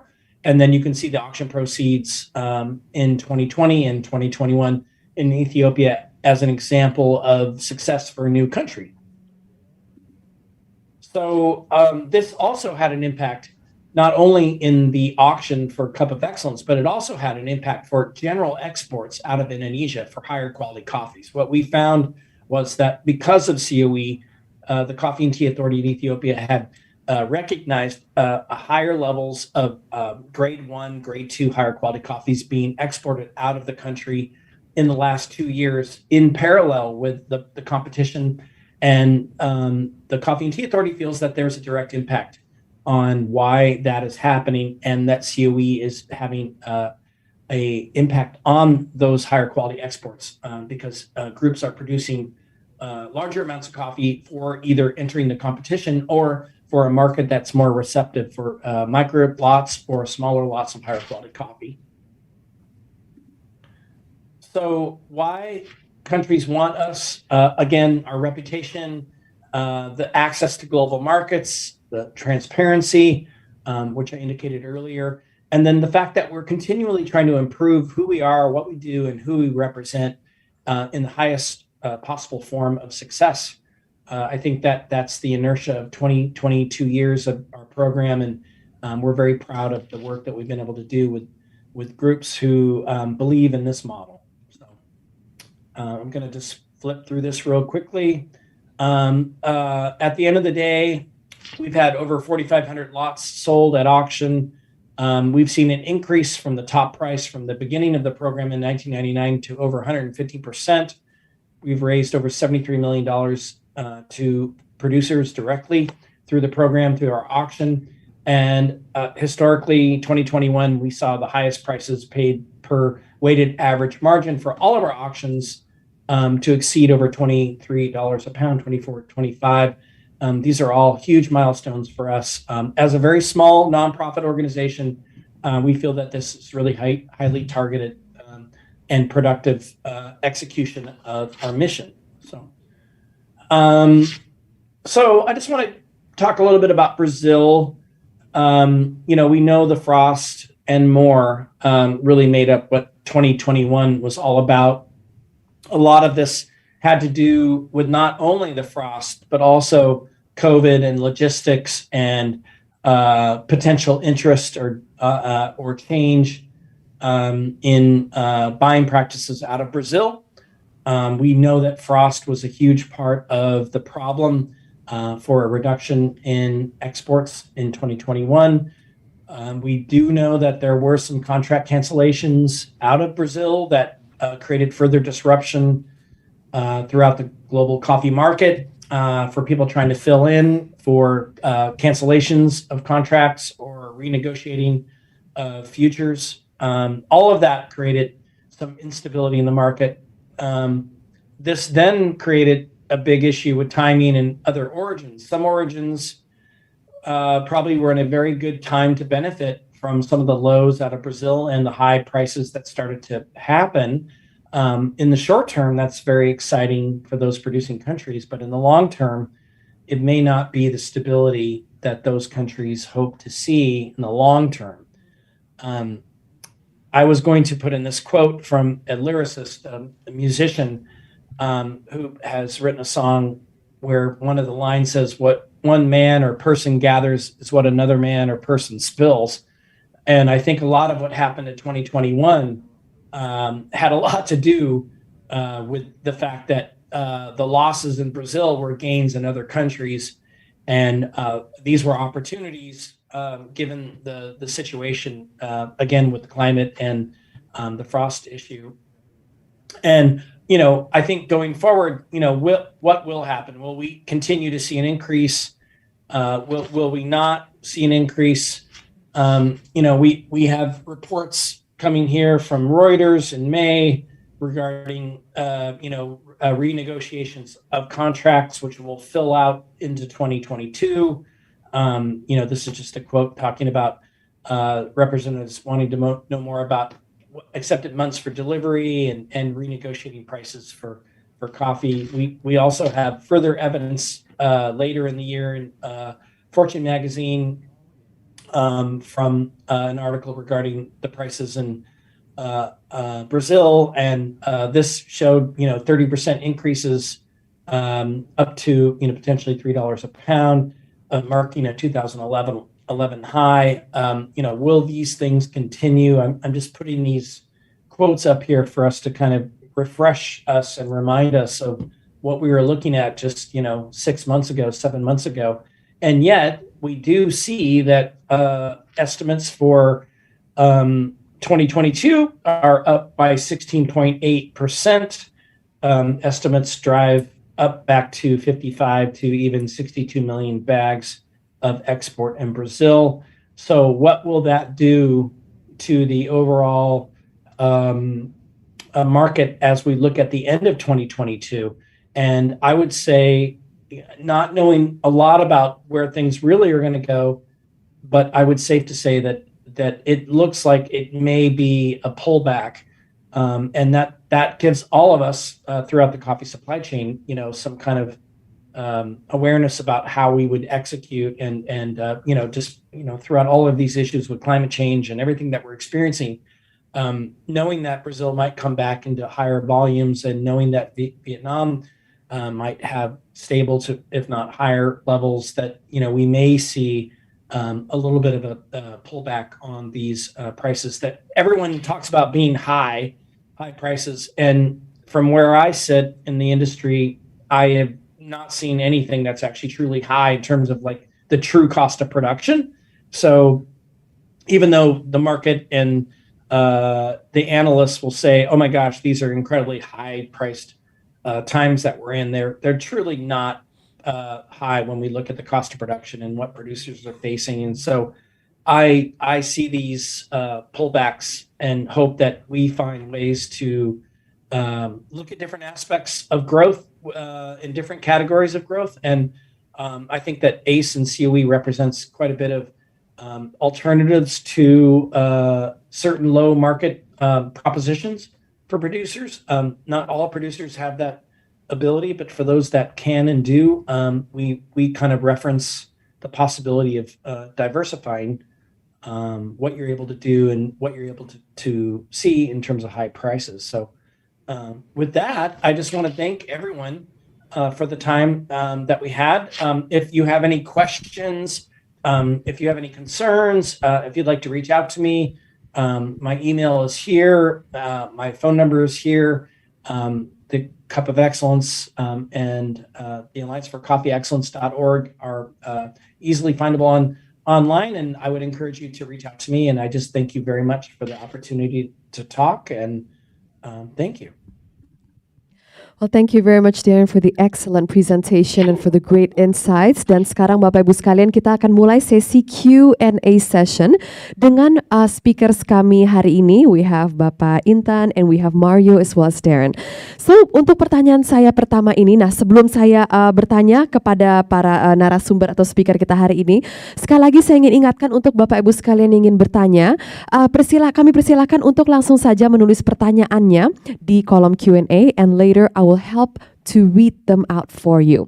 Oke, pertanyaan pertamanya ini kita lihat dari Mbak Donya Kupi. Pertanyaan ini saya nggak tahu ditujukan untuk siapa ya. So I'll read the questions first. How come we increase coffee production if our government is active to develop coffee farms?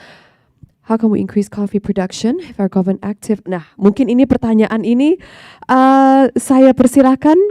Kalau misalnya, I'm still trying to understand the question. How have we increased coffee production if our Okay, I will continue with the first question first. Maybe from myself to Bapak Intan terlebih dahulu, Pak ya. Bapak Intan, tadi kita lihat dari beberapa presentasi bahwa bukan hanya dampak perubahan iklim terhadap produksi kopi, namun juga bisa kita lihat produksi kopi dampaknya terhadap perubahan iklim. Pak Intan ya. Nah, pertanyaan saya, apa sih sebenarnya dampak produksi kopi terhadap perubahan iklim ini, Pak? Baik. Baik, terima kasih atas pertanyaannya. Jadi ini sangat terkait dengan bagaimana kita menghasilkan kopi. Jadi para petani kita banyak sekali yang tadi mungkin dari presentasi Mario itu ya. Jadi bagaimana para petani itu melakukan good agriculture practices. Salah satunya yang mungkin sering kali kita lihat sebenarnya bagaimana para petani itu seperti memproduksi kopi tapi tidak mengembalikan sumber dayanya ke lahan.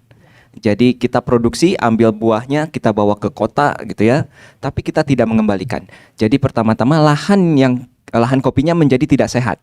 Nah pertama itu, jadi itu juga bisa mempengaruhi iklim itu tadi. Termasuk juga kemudian bagaimana kita, kalau tadi salah satu dari yang diceritakan Mario itu overuse of fertilizers. Jadi ketika kita menambahkan fertilizer terlalu besar, pupuk hayati, pupuk kandang misalnya, itu sebenarnya akan meningkatkan produksi karbon dioksida, yang tentunya nanti akan lepas ke udara dan itu meningkatkan efek gas rumah kaca. Itu contoh kecilnya, seperti itu mungkin. Terima kasih banyak. Thank you very much Pak Intan for the answers. Nah, selanjutnya saya akan membacakan pertanyaan dari audience lagi. And this is from Alifa. What is the role and influence of coffee as an instrument of Indonesia's diplomacy? Nah, mungkin ini saya akan tanya kepada Pak Intan lagi nih mengenai diplomasi Indonesia and the role of and the influence of coffee as its instrument. Can we look at it again? Sorry. Yes. What is the role and influence of coffee as an instrument of Indonesian diplomacy? So, coffee is a commodity. Coffee is a commodity that we can trade. Jadi kopi itu sesuatu yang punya nilai jual, sehingga tentunya itu memiliki daya tawar. Kalau misalnya Indonesia itu bisa menghasilkan kopi dengan jumlah yang baik dan kualitas yang tinggi, tentunya kita bisa berbicara dan memiliki daya tawar yang baik pula. Nah ini tentunya salah satu bentuk diplomasi yang menurut saya sangat bagus. Mungkin itu singkatnya, Mbak. Terima kasih banyak Pak Intan for the excellent answer. Nah selanjutnya ini adalah dari Zenza.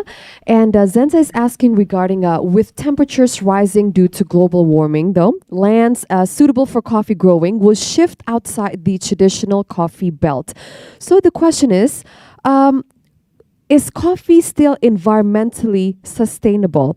And maybe this question I'll direct to Mario. Mario, regarding global warming and land suitable for coffee growing will shift outside the traditional coffee belt, is coffee still environmentally sustainable? Mario. So the environmental sustainability of coffee is not so much related to where you farm it as to how you farm it.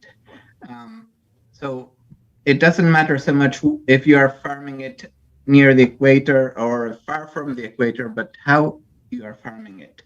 And so the shade becomes very important in environmental sustainability, and so does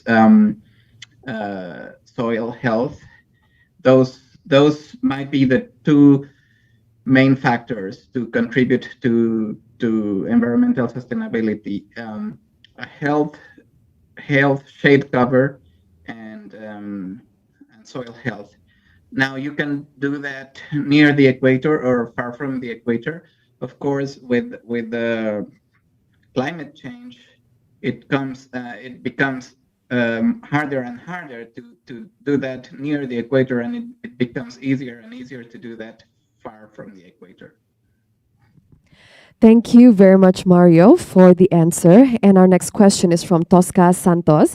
And this is regarding the Indonesia's Cup of Excellence score, and none have reached above 90. The question is, why is that? Darren, this question is directed to you.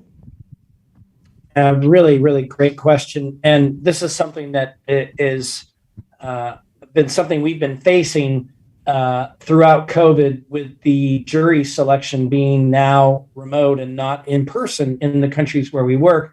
And what we have found with the global coffee centers, some 9 to 12 different centers around the world, is that some of the higher scores and the cutoffs have been a little bit less calibrated than when we have a jury in person together. And so this is, the reality of COVID, where we're trying to bring people together in a communal situation to establish the quality of these coffees and the scores that they should be deserving. And what we tended to find is that we're seeing the juries remotely not as calibrated in the scores. So I think that's why we're seeing that. I also think that Indonesia represents such a new opportunity for many markets that some buyers just do not have the experience to understand the nature and the complexity of Indonesian coffees. So I think some of it's just kind of learning through the process and understanding how these coffees are different and very unique than other origins around the world. So it is certainly not a slight against the inherent qualities of the coffees that are actually in Indonesia. But I think it's just a kind of a learning lesson and kind of one of our baby steps in trying to, get to a more probably actualized scoring structure for Indonesia, especially going back to in-person when we look at hopefully 2022 doing that. Hope I answered that question. Thank you very much, Darren, for the answer. And now another question directed to you, Darren. It is regarding has the pandemic or has there been a change in coffee production or coffee trends since the beginning of the pandemic? Darren. Well, I mean, I think the last part of that question is trend. And I think a lot has changed in the industry since COVID. But I think what we've learned, especially in the U.S. consumption market, in the market of consumption here and in Europe and other areas, is that there seems to be an interest in higher priced or higher quality coffees, but we're not quite sure exactly if that's because of buying changes, going to your cafe down the street, going to your work and grabbing a cup of coffee. So at home consumption, it seems, and subscription service delivery to home has seemed to indicate a level of interest for higher quality, or let's say higher price premium coffees.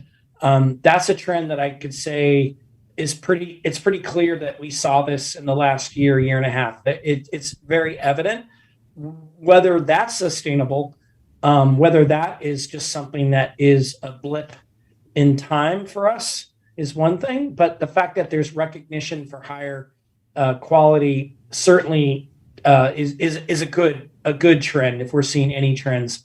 The other reality of COVID has just been delays and issues with logistics and like all across many different industries. We're just faced with things not arriving on time, things being higher priced, inflation, all the things that we're starting to see at least in the U.S.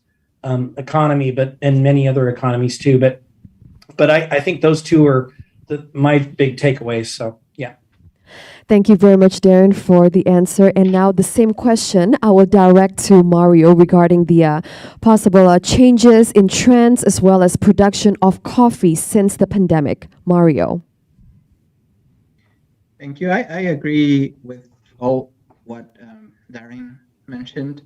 The shifts in coffee consumption have been very interesting because since people are now consuming more coffee at home, however, they don't want to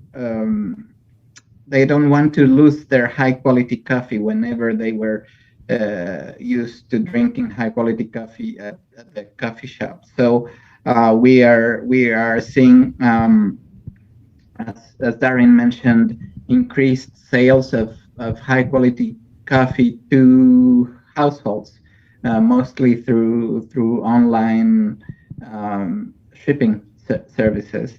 And from the point of view of production, also as Darren said, the main problem is logistics rather than production itself. Of course, we have the climate change impending problem, but that's unrelated to COVID. That's a different issue which is affecting production. Thank you very much, Mario, for the answers. Dan pertanyaan selanjutnya ini saya akan direct kepada Pak Intan. Pak Intan, as we all know, kopi Brazil ini kan terkenal dengan kualitasnya dan juga memegang predikat nomor 1 di dunia sebagai produsen kopi terbesar di dunia. Dan setelah itu ada juga Vietnam dan juga Kolombia, dan Indonesia ini memegang posisi keempat, Pak Intan ya. Nah, Jika dibandingkan luas kebun kopi, maka Indonesia termasuk yang memiliki kebun kopi yang relatif mungkin bisa dibilang paling luas dibandingkan dengan negara-negara lain. Nah, pertanyaan saya ini kenapa Indonesia ini belum sampai ke posisi 1 ataupun 2, walaupun memiliki luas lahan yang mungkin lebih besar dibandingkan dengan negara-negara lain? Baik, jadi ini mungkin pertanyaannya terkait dengan produktivitas kopi per satuan lahan. Jadi memang kalau kita lihat ada banyak perbedaan antara kebun kopi Indonesia dengan kebun kopi dari daerah lain. Yang utamanya adalah kebun kopi di Indonesia itu seringkali merupakan kebun kopi yang merupakan tanaman selang ya. Jadi bukan kebun yang memang seperti perkebunan yang tidak ada tanaman lain, bukan monokultur, tapi dia merupakan tanaman perantara. Apalagi banyak sekali petani-petani di Indonesia ini yang perkebunannya itu memang berada di lahan perhutani misalnya, yang memang dia mencoba mendapatkan naungan dari pohon yang ditanam oleh perhutani.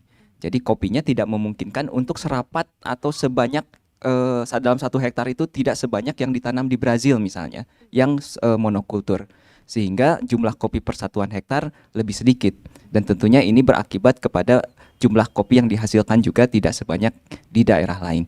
Mungkin itu sih pada dasarnya, tapi selain itu juga memang kita belum memunculkan potensinya, karena sebenarnya dengan kondisi itu pun kita masih bisa meningkatkan produktivitas. Nah ini masih banyak juga PR-PR di tingkat petani, bagaimana petani itu bisa meningkatkan produktivitas walaupun jumlah pohonnya lebih sedikit. Nah, untuk meningkatkan produktivitas ini apa saja kolaborasi yang mungkin Pak Intan deemed atau perlukan, apakah dari pihak pemerintah atau pihak dari pengusaha ataupun pelaku bisnis, itu apa kolaborasi yang diperlukan agar produktivitas produksi kopi ini lebih meningkat lagi? Oke, kalau misalnya kita melihat kopi ini sebaiknya menurut saya pribadi itu dilihat sebagai industri, di mana ini tidak bisa dilihat terpisah dari adanya pasokan pupuk, kemudian juga off taker misalnya, pengelola dan lain sebagainya. Nah, ini memang sesuatu yang belum terlalu established di Indonesia, di mana misalnya masyarakat saja di beberapa daerah yang saya temui belum melakukan pembenahan lahan dengan baik. Nah, tapi itu juga terkadang terkendala karena belum ada penyedia pupuk yang cocok juga ya. Jadi lebih sustainable fertilizer itu belum banyak yang melakukan. Nah, ini mungkin kita perlu mengedukasi para petani termasuk masyarakat bagaimana melakukan pertanian secara more sustainable, green economy segala macam, itu supaya mereka juga bisa mengoptimalkan sumber daya yang ada di daerahnya dan juga produktivitas bisa tetap naik. Terima kasih banyak Pak Intan, dan selanjutnya ini saya akan bertanya lagi. I would like to ask our speakers, and this question is from our audience, from Laila from Temanggung. What is the pattern of guidance or program used for coaching MSME actors through the implementation of standards from upstream to downstream? I'm going to direct this question to Mario. I didn't quite understand the question, sorry. Yes, I think it is regarding the pattern of guidance or program used for coaching MSMEs actors, maybe to further increase their production in coffee. Well, I think this largely depends on each country, right? There are of course international aid agencies such as USAID and other international aid agencies that can invest in this kind of projects to accompany the small companies, but this needs to depend mostly on at the national level. Organizations such as ours are trade organizations. We have members among the coffee industry community of all countries, including Indonesia, but we cannot set policies such as national governments do. I know this was a very bad answer, and I'm sorry for that. Thank you very much, Mario, for the excellent answer. And now this question, Mario, is again directed to you, and this is regarding the what is the best kind or type of coffee that is the least affected by climate change, or also one that is the most similar to Arabica coffee? We are still researching that answer. So there are many species of the coffee genus, and some are under research.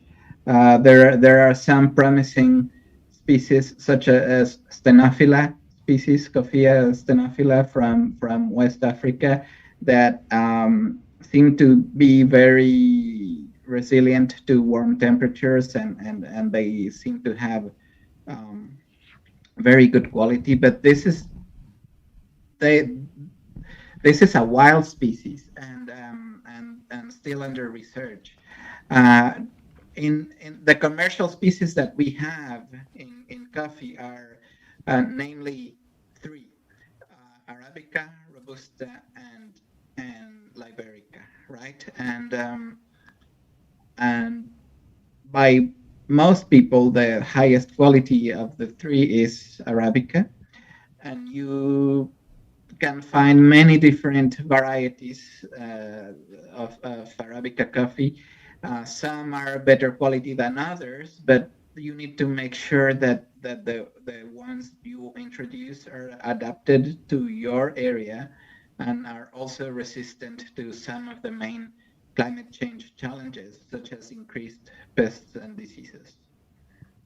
Thank you very much, Mario. And now my next question would be directed to Pak Intan lagi. Nah, Pak Intan, bisa kita lihat ya dari produsen negara-negara produsen kopi yang terbesar di dunia ini, kesamaan negara-negara tersebut adalah mereka itu semuanya dekat dengan garis khatulistiwa.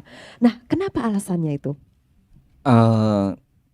Kenapa dekat dengan garis khatulistiwa? Memang itu merupakan daerah yang cocok untuk kopi-kopi ini. Jadi seperti kita ketahui, memang kopi ini originated di Ethiopia, and actually ya ini salah satu requirements dari tanaman kopi, yang dimana dia membutuhkan jumlah jam matahari dan juga rainfall yang cukup tinggi, yang which is alongside the equator. Terima kasih Pak Intan, dan selanjutnya ini mengenai pandemi ya. Nah, saya ingin bertanya kepada Pak Intan mengenai dampak atau efek produksi kopi di selama durasi pandemi ini, apa saja dampak-dampaknya? Kebetulan karena saya bukan praktisi di hilir ya, tapi yang saya lihat memang dari kopi sendiri, kalau yang di Jawa Barat setahu saya para petani ini tidak terlalu terdampak sebenarnya gitu kalau dari segi produktivitas, karena mereka lebih banyak on farm. Namun demikian mereka kesulitan di arah hilir, di mana memang market ini kemudian agak kesulitan juga untuk, ya tadi yang sudah diceritakan oleh Darren, itu logistiknya itu. Jadi logistiknya agak susah, pengirimannya, dan sepertinya sih itu. Terima kasih banyak Pak Intan. And distinguished guests, ladies and gentlemen, we're going to have to wrap up the Q&A session. We'd like to thank everyone. Thank you so much kepada semuanya yang sudah bertanya. Kami mengucapkan terima kasih. Nah, Bapak Ibu sekalian, dan selanjutnya ini saya akan announce 5 penanya terbaik. Dan juga nanti kita juga akan ada door prize session. Nah, Bapak Ibu sekalian, untuk 5 penanya terbaik ini dipilih oleh organizers kami. And so the names of the 5 audience yang sudah mengajukan pertanyaan yang terbaik. Yang pertama adalah Tosca Santos, ada juga Senza Idfi by Gunung Luhur Berkah. Yang ketiga adalah Alifa R, dan juga Fitna Laila dan Abreson Kaisar. Sekali lagi kami ucapkan terima kasih banyak untuk audiens yang sudah bertanya. Dan selanjutnya ini izinkan saya juga untuk announce 10 pemenang door prize, dan nanti kita akan bahas pemenang door prize saya ini. Bapak Ibu sekalian, ladies and gentlemen, we have come to the end of our International Coffee Talk. Dan tidak terasa ya, kita sudah sampai ke penghujung acara pada hari ini untuk membahas sedikit topik-topik penting yang sudah kita bahas hari ini, terutama terkait dengan perubahan iklim atau climate change yang semakin nyata dampaknya, dan masa depan bergantung bagaimana kita melangkah lebih jauh lagi dengan komitmen keberlanjutan atau the commitment to implement sustainability. Nah, untuk mencapai hal ini, kerjasama yang baik dan juga yang erat antara para pemangku kepentingan skala lokal, nasional maupun global itu tentu sangat penting sekali. And from today's speakers and their astounding presentations surrounding climate change challenges for coffee farming in Indonesia, itu adalah presentasi dari Pak Intan ya, dan juga how different processing could improve and enhance coffee quality from Mario, and also on how would climate change affect the coffee trading. We all hope that you've gained lots of insights from our speakers here today. Nah, Bapak Ibu sekalian, on behalf of our dearest organizers as well as hosts, we'd like to extend our profound gratitude and sincere thanks to everyone for your participation and for your attendance here today. Mewakili host kami hari ini, tentu kami mengucapkan terima kasih sebesar-besarnya atas partisipasinya dan juga atas kehadirannya hari ini. Nah, selanjutnya ini sebentar lagi saya akan announce 10 pemenang door prize. Nah, untuk pemenang door prize-nya hari ini terpilih secara acak, dan sekali lagi saya ingin announce ataupun ingatkan kepada audiens kami bahwa semua yang hadir di venue hari ini semuanya sudah sesuai dengan protokol kesehatan yang ketat. Kita semua, Pak Intan sudah menjalankan tes antigen ya, dan terkonfirmasi hasilnya negatif. So, as we wait for our organizers to pick the 10 audience members yang memenangkan hadiah door prize, sekali lagi saya ingin mengucapkan terima kasih kepada Bapak Ibu sekalian atas kehadiran dan juga partisipasinya.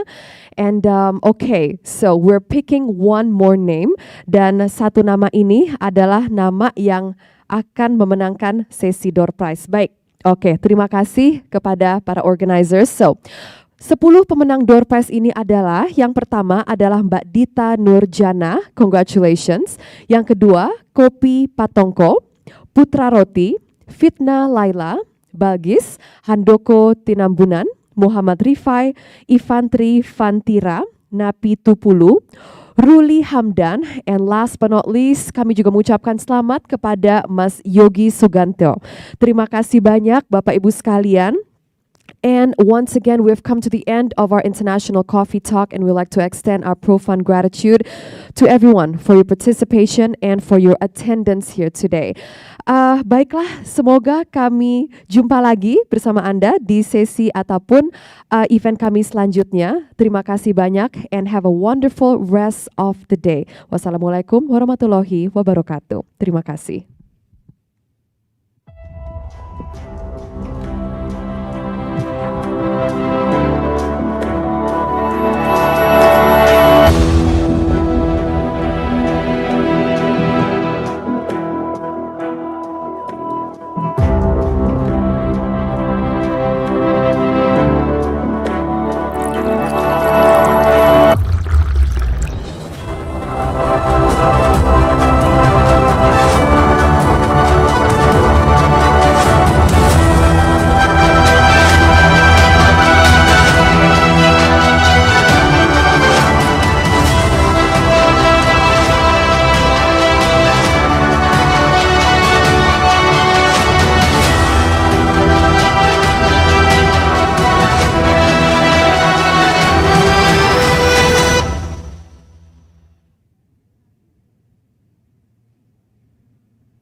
Hello, welcome to Indonesia.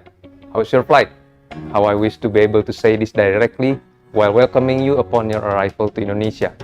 But this global pandemic made it impossible for us to do so. But this won't stop us from doing our best to back the coffee farmers, right? So, allow me to introduce you to Indonesia and its coffee. Indonesia is a nation of archipelago with 5 big islands: Java, Sumatra, Kalimantan, Sulawesi, and Papua. Add Maluku, Bali, and Nusa Tenggara, and then you have the whole beautiful nation of Indonesia. Located precisely on the equator, make living in Indonesia a paradise. For some of us, have a dream.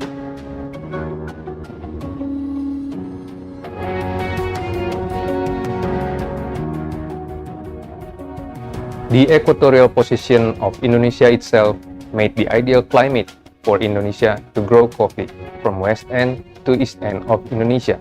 The harvest cycle is almost all year round, starting at the northern part of Indonesia at the early year and then the southern part of Indonesia at the end of the year. Coffee has been an integral part of Indonesian culture on some of the area like Sumatra, Sulawesi, and of course Java, with some area even having their economic and social structure being supported by coffee. First planted upon the arrival of Dutch East India Company or VOC in Java, thus the naming of coffee into a cup of Java. Indonesia have Coffea canephora, Arabica, Liberica, and Excelsa. Canephora is the leading coffee export commodities, followed by commercial grade Arabica. The common varieties in Indonesia is Typica, Linnaeus, Sigara Rutang, Catimor, Bourbon, and we have also a hybrid of Colombia and Brazil, which we call Cobra, Kartika, Gayo, USDA, and also some other still unknown varieties waiting for further exploration. Meanwhile, the common practice of Indonesian post-harvest processing is mainly wash, naturals, honey, and also the infamous wet hull. Some experimental processing is starting to develop in some areas, carbonic maceration, yeast, and even selective bacteria fermentation.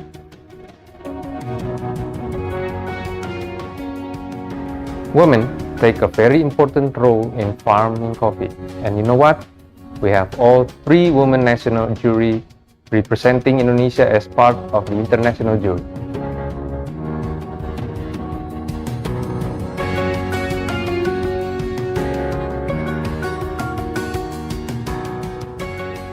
In this very first Indonesia COE, we embrace and highlight all of these attributes, with 158 participants in total taking part in this first ever Indonesia COE.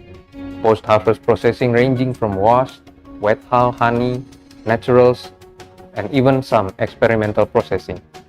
To prepare the best cup evaluation, we have carefully selected 9 national jury from total 73 applicants, and the selection process is held on 5758 Coffee Lab in Bandung.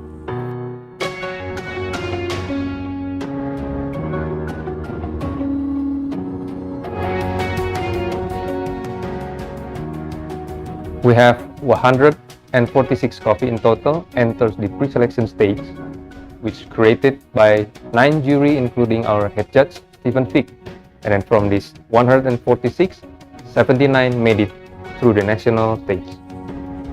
67 lots for the national stage then being delivered to the main warehouse located in Sentul, West Java, provided by Skyline Coffee as one of our sponsors for warehousing and cleaning facilities, where a complete set of cleaning and sorting machines were provided by PT Sudijaya Globalindo. The national stage qualifies 36 coffee to the international stage, and 34 coffees made it through to the second round of the international stage. These coffees are the ones that being delivered to your door.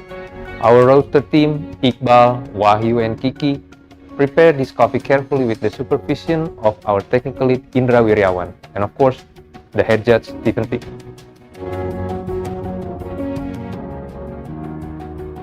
In summary, we have 12 washed coffees, 4 honeys, 16 naturals, and 2 wet hulls.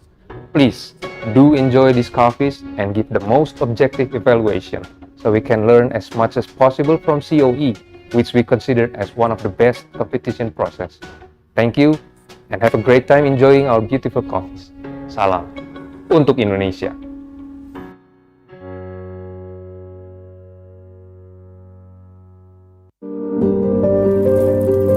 Not all coffee is created equal, and so does the bean. That's why at Wanoja Coffee, we use the traditional method because of our commitment to quality. We are located in Ibun, Bandung Regency.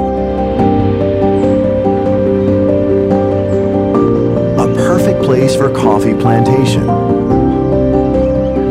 From our 80-hectare land, we can produce 20 tons of green beans. which are processed end-to-end manually by hand.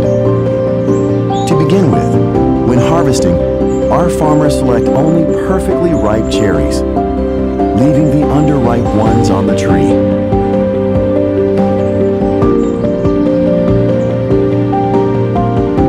At the washing stage, our farmers manually inspect cherries at every stage, classifying them by quality and removing any that don't meet our standards.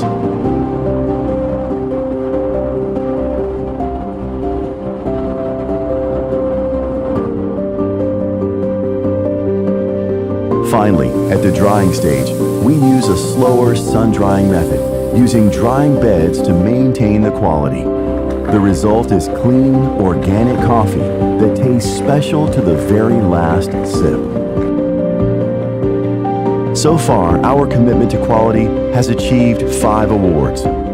Second winner at the 2015 Indonesia Specialty Coffee Competition. The 2017 Sabila Munan Award for Driving Force in the Economic Sector and Community Empowerment. Third winner at the 2018 Indonesia Specialty Coffee Competition. The 2019 Agriculture Day Award. The 2020 Indonesia Prime Agriculture Award, APPI. We'll keep using the traditional method because we make no compromise when it comes to quality. More importantly, because we believe that's the right thing to do. If you agree, we'd like to invite you to check out our products. Please go to wanojacoffee.com to learn more about our products.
Nah, kiwari berasal dari bahasa Sunda yang berarti masa kini, sekarang, farmers dari bahasa Inggris, petani, jadi petani masa kini.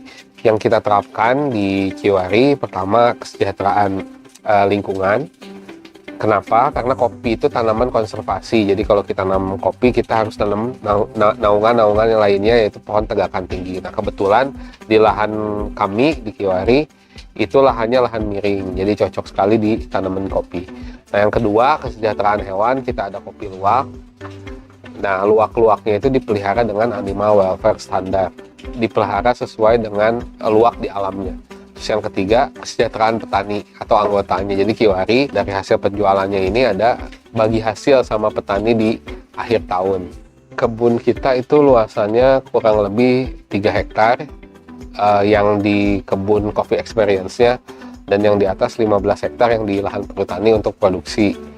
Ada drying house, ada rumah pengering, lalu ada untuk proses basah, dan juga ada kandang luwak, prinsip animal welfare standar, sama ada pembibitan juga di situ. Kiwari sendiri bergerak dari hulu sampai hilir, jadi ada kebun, ada processing, ada roastery, sama ada warung kopi kiwari dan bumi kiwari. Semenjak menjadi binaan Bank Indonesia, kami banyak mendapatkan bantuan baik dari pelatihan kayak pelatihan ekspor, pelatihan online, marketing dan lain sebagainya, sampai ke pembangunan fisik di kebun, pembangunan fisik drying house, ada juga rumah jalur basah, alur basah, dan juga pembangunan coffee experience untuk agrowisata kopi. Waktu pandemi ini sebenarnya salah satu masa terberat di pas kiwari berdiri, karena 2 outlet kami harus tutup. Strateginya kita fokus jualan online produk, dan menambah produk-produk. Jadi kita ada produk-produk tambahan kayak peanut butter, selai kacang, ada surabi, sama sambal, itu produksi tetangga-tetangga di Bumi Kiwari yang dirumahkan oleh kita. Kedepannya Bumi Kiwari bakal buka lagi minggu depan, insya Allah. Tapi tetap yang menjadi fokus kita adalah online produk. Kiwari memiliki 2 outlet. Yang pertama warung kopi Kiwari itu di Padasuka konsepnya menyediakan kopi-kopi Jawa Barat. Yang kedua ada Bumi Kiwari. Nah, kalau Bumi Kiwari ini konsepnya coffee, community, eatery. Jadi di sana tempat istilahnya selain kopi ada juga tempat kumpul komunitas-komunitas di Bumi Kiwari dan juga makanannya lebih lengkap. Kita juga ada salah satu ruangan roasting manual supaya pengunjung Coffee Experience bisa nyobain pengalaman roasting di wajan gitu ya, manual. Dan kalau berkunjung juga kita bisa sampai nanti ngaliwat bareng terus sampai minum kopi di kebun. Ya, rencana kedepannya paling dekat sih buka Bumi Kiwari lagi dengan konsep yang berbeda dengan sebelumnya. Kita lagi matangin konsep itu gitu. Terus yang kedua nembus pasar ekspor gitu untuk green bean-nya. Kopi Kiwari, teman-teman semua, selain di kafe Kopi Kiwari, tentu akan sangat baik kalau bisa berkunjung ke kebun di sini. Ini adalah sepotong surga di bumi Bandung. Pengalaman mulai dari tahu benih, kemudian cara tanam, panen, dan kemudian menikmati alam di sini, itu merupakan suatu experience yang luar biasa. Saya kira ini patut untuk kita nikmati bersama. Terima kasih.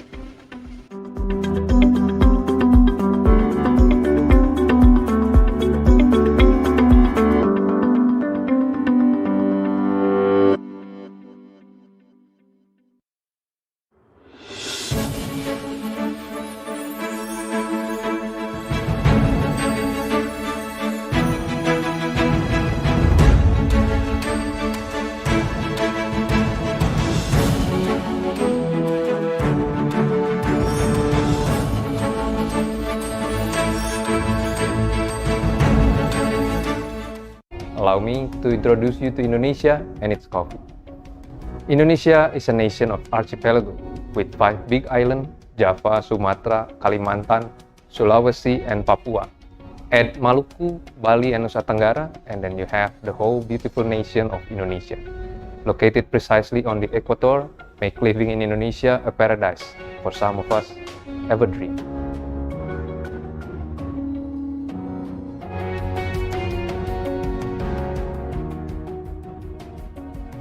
The equatorial position of Indonesia itself made the ideal climate for Indonesia to grow coffee from west end to east end of Indonesia. The harvest cycle is almost all year round, starting at the northern part of Indonesia at the early year and then the southern part of Indonesia at the end of the year. Coffee has been an integral part of Indonesian culture on some of the area like Sumatra, Sulawesi, and of course Java, with some area even having their economic and social structure being supported by coffee. First planted upon the arrival of Dutch East India Company or VOC in Java, thus the naming of coffee into a cup of Java. Indonesia have Coffea canephora, Arabica, Liberica, and Excelsa. Canephora is the leading coffee export commodities, followed by commercial grade Arabica.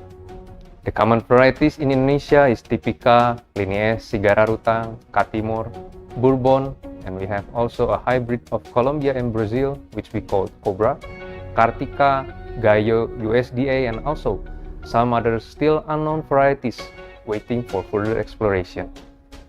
Meanwhile, the common practice of Indonesian post-harvest processing is mainly wash, naturals, honey, and also the infamous wet hull.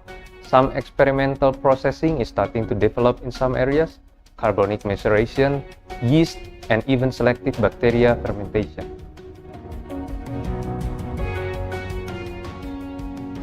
Women take a very important role in farming coffee, and you know what? We have all 3 women national jury representing Indonesia as part of the international jury.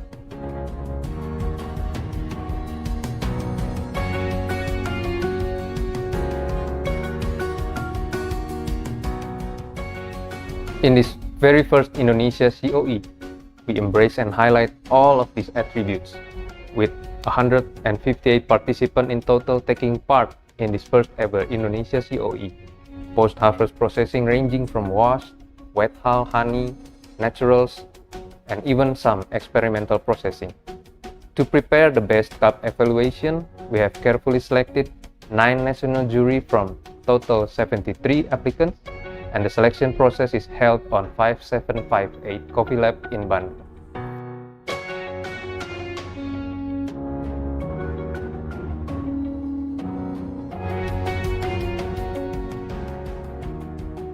We have 146 coffee in total enters the pre-selection stage, which created by 9 jury including our head judge Stephen Fick. And then from this 146, 79 made it through the national stage. 67 lots for the national stage then being delivered to the main warehouse located in Sentul, West Java, provided by Skyline Coffee as one of our sponsors for warehousing and cleaning facilities, where a complete set of cleaning and sorting machines were provided by PT Sudijaya Globalindo. The national stage qualifies 36 coffee to the international stage, and 34 coffees made it through to the second round of the international stage. These coffees are the ones that being delivered to your door. Our roaster team, Iqbal, Wahyu, and Kiki, prepared this coffee carefully with the supervision of our technical lead Indra Wiryawan, and of course, the head judge Stephen Fick.